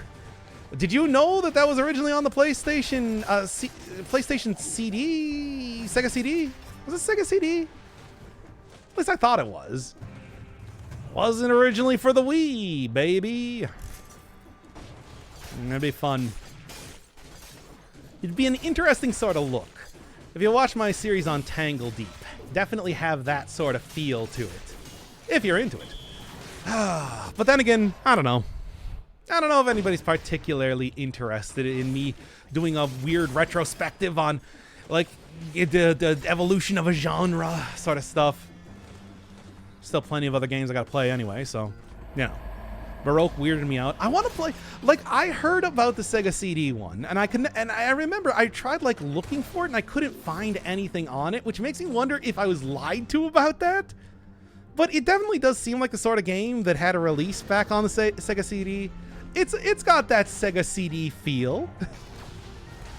Like, egg, elemental gimmick gear, and stuff like that. You know what I'm talking about. People who know about obscure games know what I'm talking about, maybe. Potentially.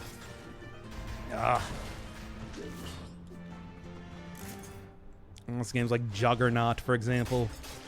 Oh, or Sentient. God, at some point in time, I want to go play Sentient on the channel.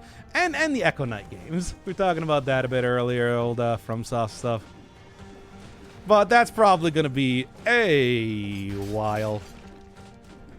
The Bloodborne PSX remake. That one looked fun. I was sort of following the development of that for a little while. Who's the person named Lilith Walker or something like that? We're posting a bunch of videos on the channel. Seemed interesting. Seemed pretty goofy. But I mean, you know, I do think there's also just something interesting about actual... Yeah, sure. I don't think there's something also just interesting about actually seeing games that were of the time. I want to do a bunch more, you know, like I did with Flashback. I want to do a bunch more retro stuff at some point in time. Not because I have like a love of retro games or anything like that, but just because I love seeing the evolution. Hey, 30% for hits in the back right there, baby. That's how you do it. The medieval games... Yeah, those would be fun. Go see what Sir Dan's up to. The answer is being a skeleton. Kind of one of those... Sure. Feel like that's one of those forgotten properties from back in the day. I mean, they litter the landscape, of course. Everywhere. But, you know, go back even farther than that. Do you want to go do, like, the Dizzy games for the old Specky? Stuff like that? It'll be fun. It'll be fun, but I don't think anybody would be all that interested in it. Hell, I'm already planning to maybe do a Pathologic coming up here just because I really want to play through that game, and I think it'd be a fun series. I mean, God knows after you made me play Clannad, it's like... I know you all like visual novels. And so, yeah. Yeah, I got plenty of other things to do, though, first. All right, let's get on with this. Like I said, still plan to go for old Dracula. When is more Clannad? Never. We finished it. We finished Sunahara's route. What more do you want? Like, what more could you... that was credits, baby. That was credits. That's all that matters. As far as I'm concerned. Oh. Oh, yeah, it's right. Oh, the teleportation is weird on this one. Damage is good though. Oh yeah, and then. All right. Well, that was a bad end. What do you mean that was a bad end? In what way was that a bad end? Like, in what possible universe would you consider that to be a bad end? No, yeah, right. This stuns dudes.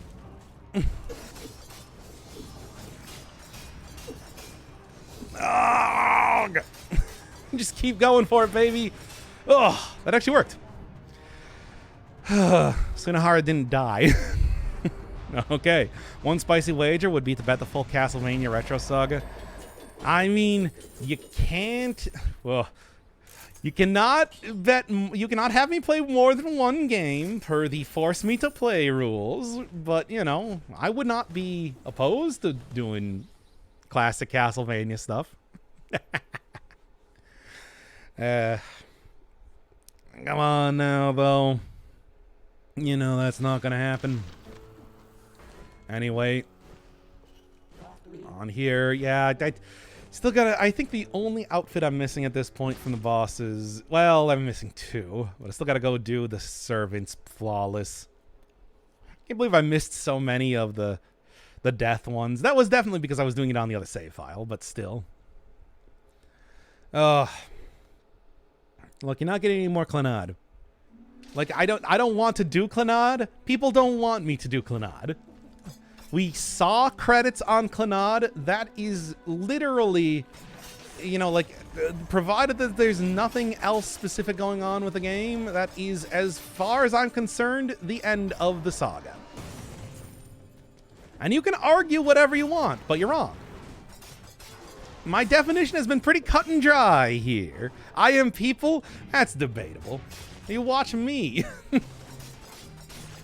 Can you really consider yourself that after such a heinous crime against humanity? Think about it. Were you even here for the pre-stream content? Oh, right. Dracula. Ow. Well, I mean, okay, at least the poison actually worked out pretty well in my favor. Mostly. Yes, because you're second screen. Oh, so you think that, what? You're gonna go like, oh, I was blindfolded, so it doesn't count. I didn't actually watch you, I just listened to you. That's not how that works. The culpability, you can't just try and claim innocence by doing that. That's absurd. That is absurd, and I will not stand for it. And I will not stand up in the court of public opinion. Or the actual courts. Possession. Possession of my content is 9/10 of the law. I'm avoiding Blasphemous 2 content? Fair enough, but that's like, you know, that's like one of the 1,500, that's 3 of the 1,500 videos on the channel. If you watch anything else, you are equally, you know, complicit in having me continue on as a person. Think about that. Little did you know that you could just literally starve me to death if you just stopped watching all of my content. And then I would be defeated for all time. Oh, great, vertigo mode. All right, then. Ooh, that was close. That was very close. All right. Now that... Ha! Dracula! I can't believe you do this to me again. Okay.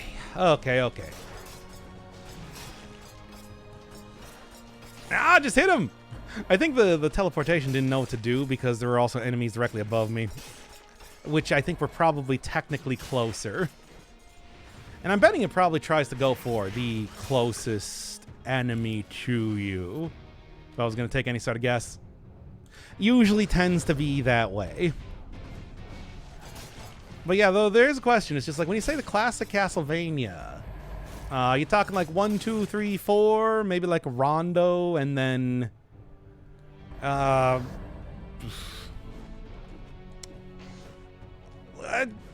maybe Bloodlines? Or what do you want, like, Haunted Castle? What do you want, like, Castlevania X? What do you want, all that sort of stuff?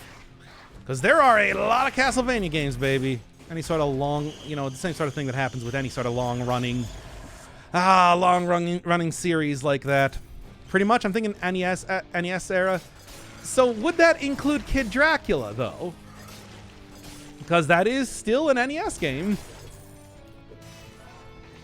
I don't want to do Kid Dracula. That game seems really hard and unfair.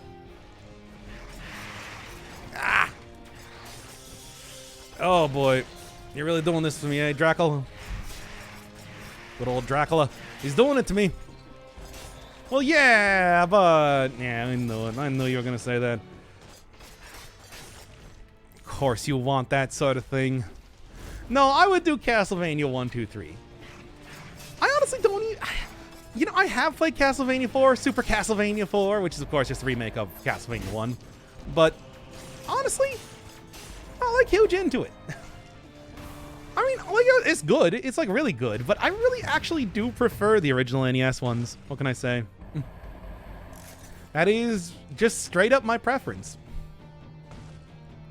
I was thinking Clannadvania. Shut up. No Clannad. Clannad is done. It's dead. It's in the ground. Stop trying to think that you're going to make Clannad a thing again. It's not going to be a thing. Like, you can give me the little Isaac face emote as much as you want. But it's not going to be a thing. I played... Again, credits. Credits. That is the metric by which I judge it, provided the game has credits. And that one does. And it did. And we saw them. There was a song. It had the lyrics on screen. There were credits and a song with lyrics. Like, what more do you want? You got to know that Sunahara and main character are gonna be okay. It's like, I don't know what else you desire out of a video game franchise of any variety in any way. Oh, but what about the future robot? I don't care. Nobody cares about the future robot. They were barely in the game as it was. Ugh. Same thing here. Just kind of keep going through. Same thing, same thing, same thing. All right. But there we go. No, you don't. You don't care about the robot. The robot doesn't matter. The robot's irrelevant. Dude, in Divinity 1, you can get the credits after 45 minutes in the first game of the chapter as a joke. Well, that's a joke. That was not a joke in Clannad. That was the actual credits. This isn't like, you know... Besides, thanks for the cheat code if I ever have to play Divinity. Haha! Original sin, more like originally one episode long. Alright. Well, I lost my 120 count. Could go get the Alucard sword again if I felt like it, and I don't. Alright. Where is the... By the way, did I just, like, skip over the food shop? Where is this thing? Eh, whatever. I'm just looking for it here at this rate. Dude, Divinity 1 people would be boring. You would have to play with second guy. Oh, no. Ugh, disgusting. I don't actually know really what Divinity 1... It's like an RPG or something, right? Like, you know what? Can we watch Jerma for dinner? Is Jerma on right now? Yeah, after we're done with this, I'll do a raid over to his channel. Whatever. Oh, there we go. Okay. Man. You know, like, the calls really haven't been that close or anything in this run so far, but it still feel like I'm still feeling the sweat. I also do have a fan on in the background. God, I hope that's not being picked up by the microphone. Didn't look like it. Anyway, so... What is, like, Divinity 1? Don't you just... Isn't it just like Dragon's Dogma? Or you just, like, you know... You just have, like, an AI partner or something? And that's, you know, kind of the start and end of it, right? Because, like, you know, fine. That is fine. I can't hear you, fan. Good enough. Like, I have a good microphone. I paid a lot for this microphone.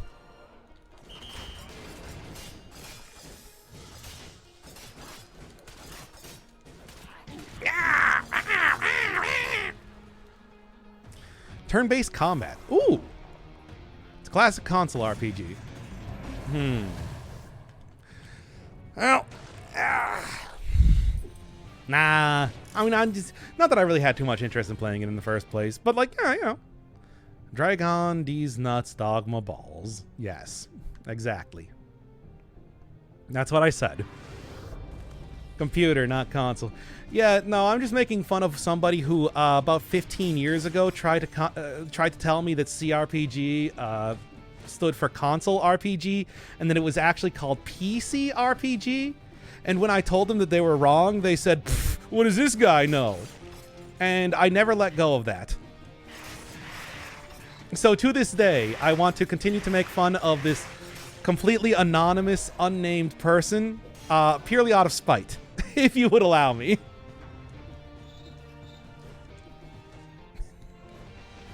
Now, somebody tell me right now, it's like, no, that's actually what people say. Because it's not. Ah, damn it. It's second, dude. No, it was like some guy on an online forum. That's how spiteful it is. No, it's a console RPG. You call them PC RPGs for the personal computer. Oh, this is so petty. This is so incredibly petty. I can't believe I'm so incredibly petty. Yes, I can. Never mind. That was me, sorry. Well, I hope you feel bad.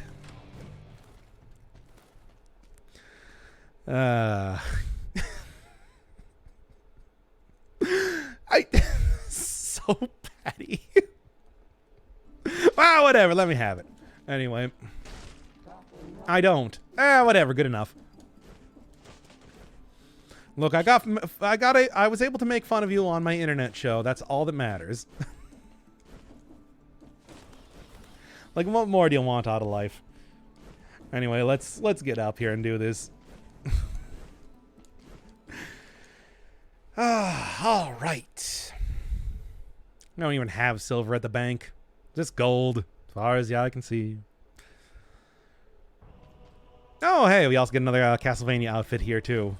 Not usually the one that you would, be using a sword with, but still. Or maybe I never actually played Maria mode.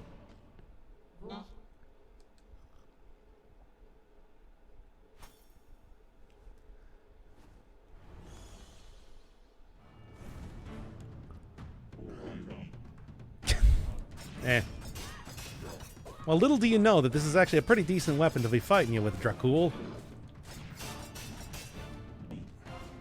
It's true.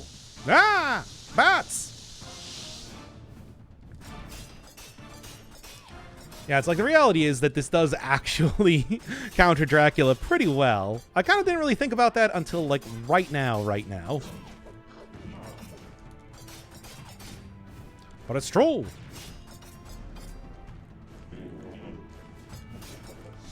Ah! You know what? I'm gonna even just, like, yeah. Dracula, do you mind? I was trying to use the potion charge there.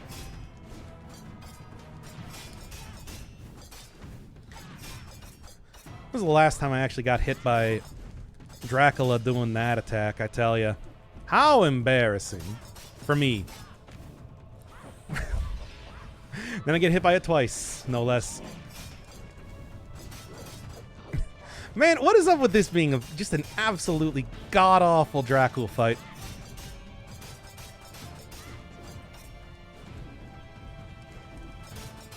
There.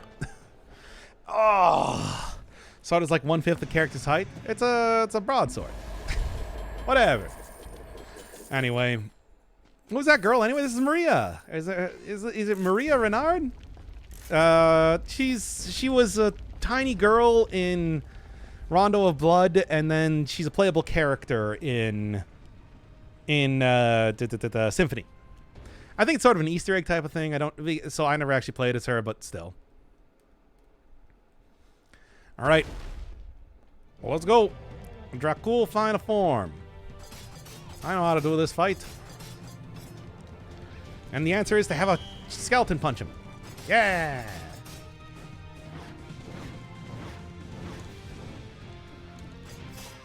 Should still be a pretty effective type of weapon here. Should be still a pretty effective type of weapon here anyway, so.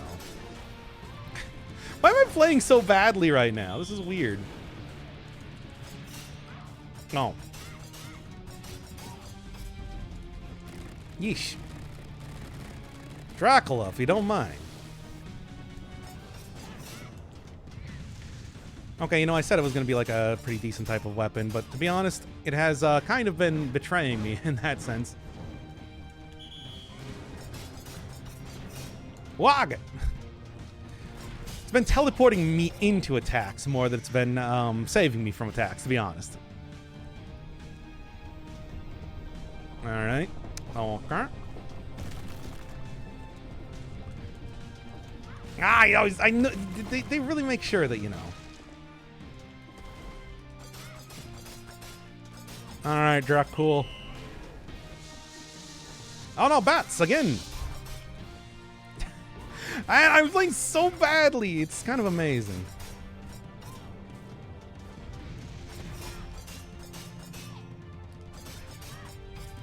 Right. It's like I know how to do this fight, by the way.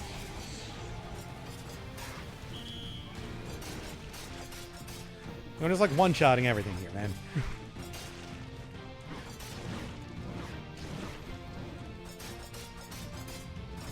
Does it even work?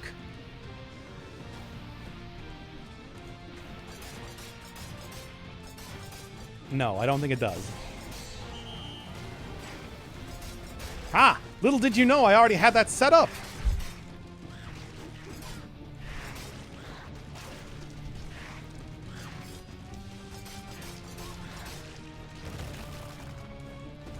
Okay, and no, even if he jumps down onto it.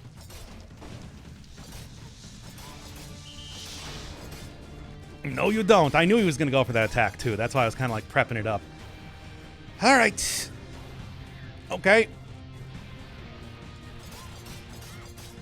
Ah! Don't fall off the edge. God, that'd be embarrassing.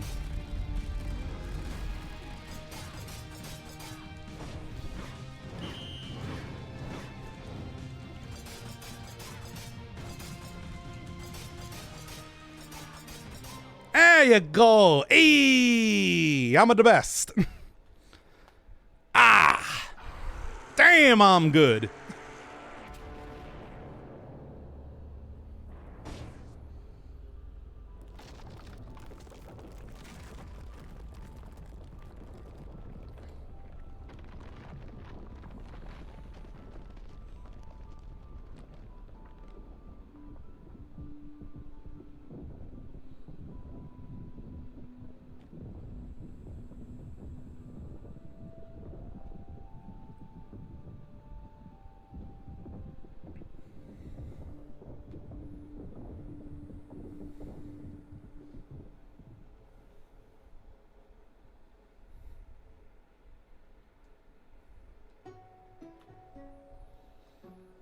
And so we end season 4 with "Damn, I'm good." Can we watch German videos now? I mean, yeah, I'll go like link one or something. It's like, what do you want, the Wrestling Empire VODs or something? No, we're not doing Clannad. Clannad is done. I'm not kidding about that. That's for real. All right, that should cover everything for today. It's already like 10 p.m. and everything. So, good night, everybody. Etc. and so on. I'm gonna go delete the VOD now.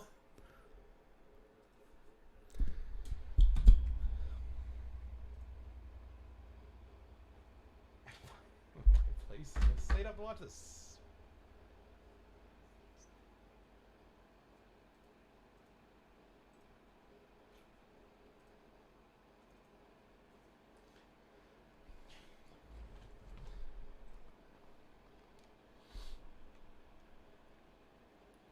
I don't know what people are talking about.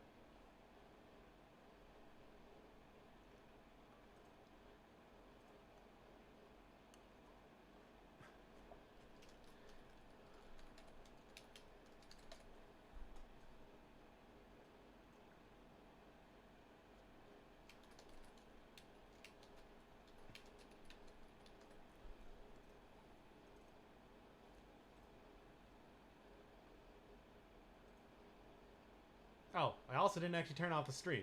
Hey. Hey, everybody. So,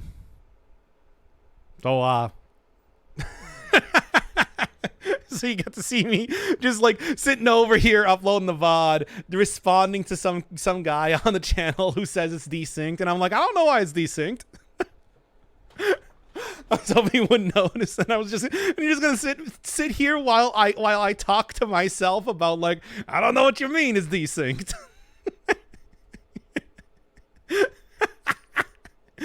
Yeah, I tried to close OBS, and it was just like, no, you're still running, and I'm like, oh wait a second, what?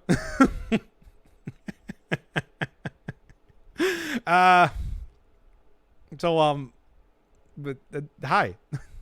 Okay, I'm ending the stream now.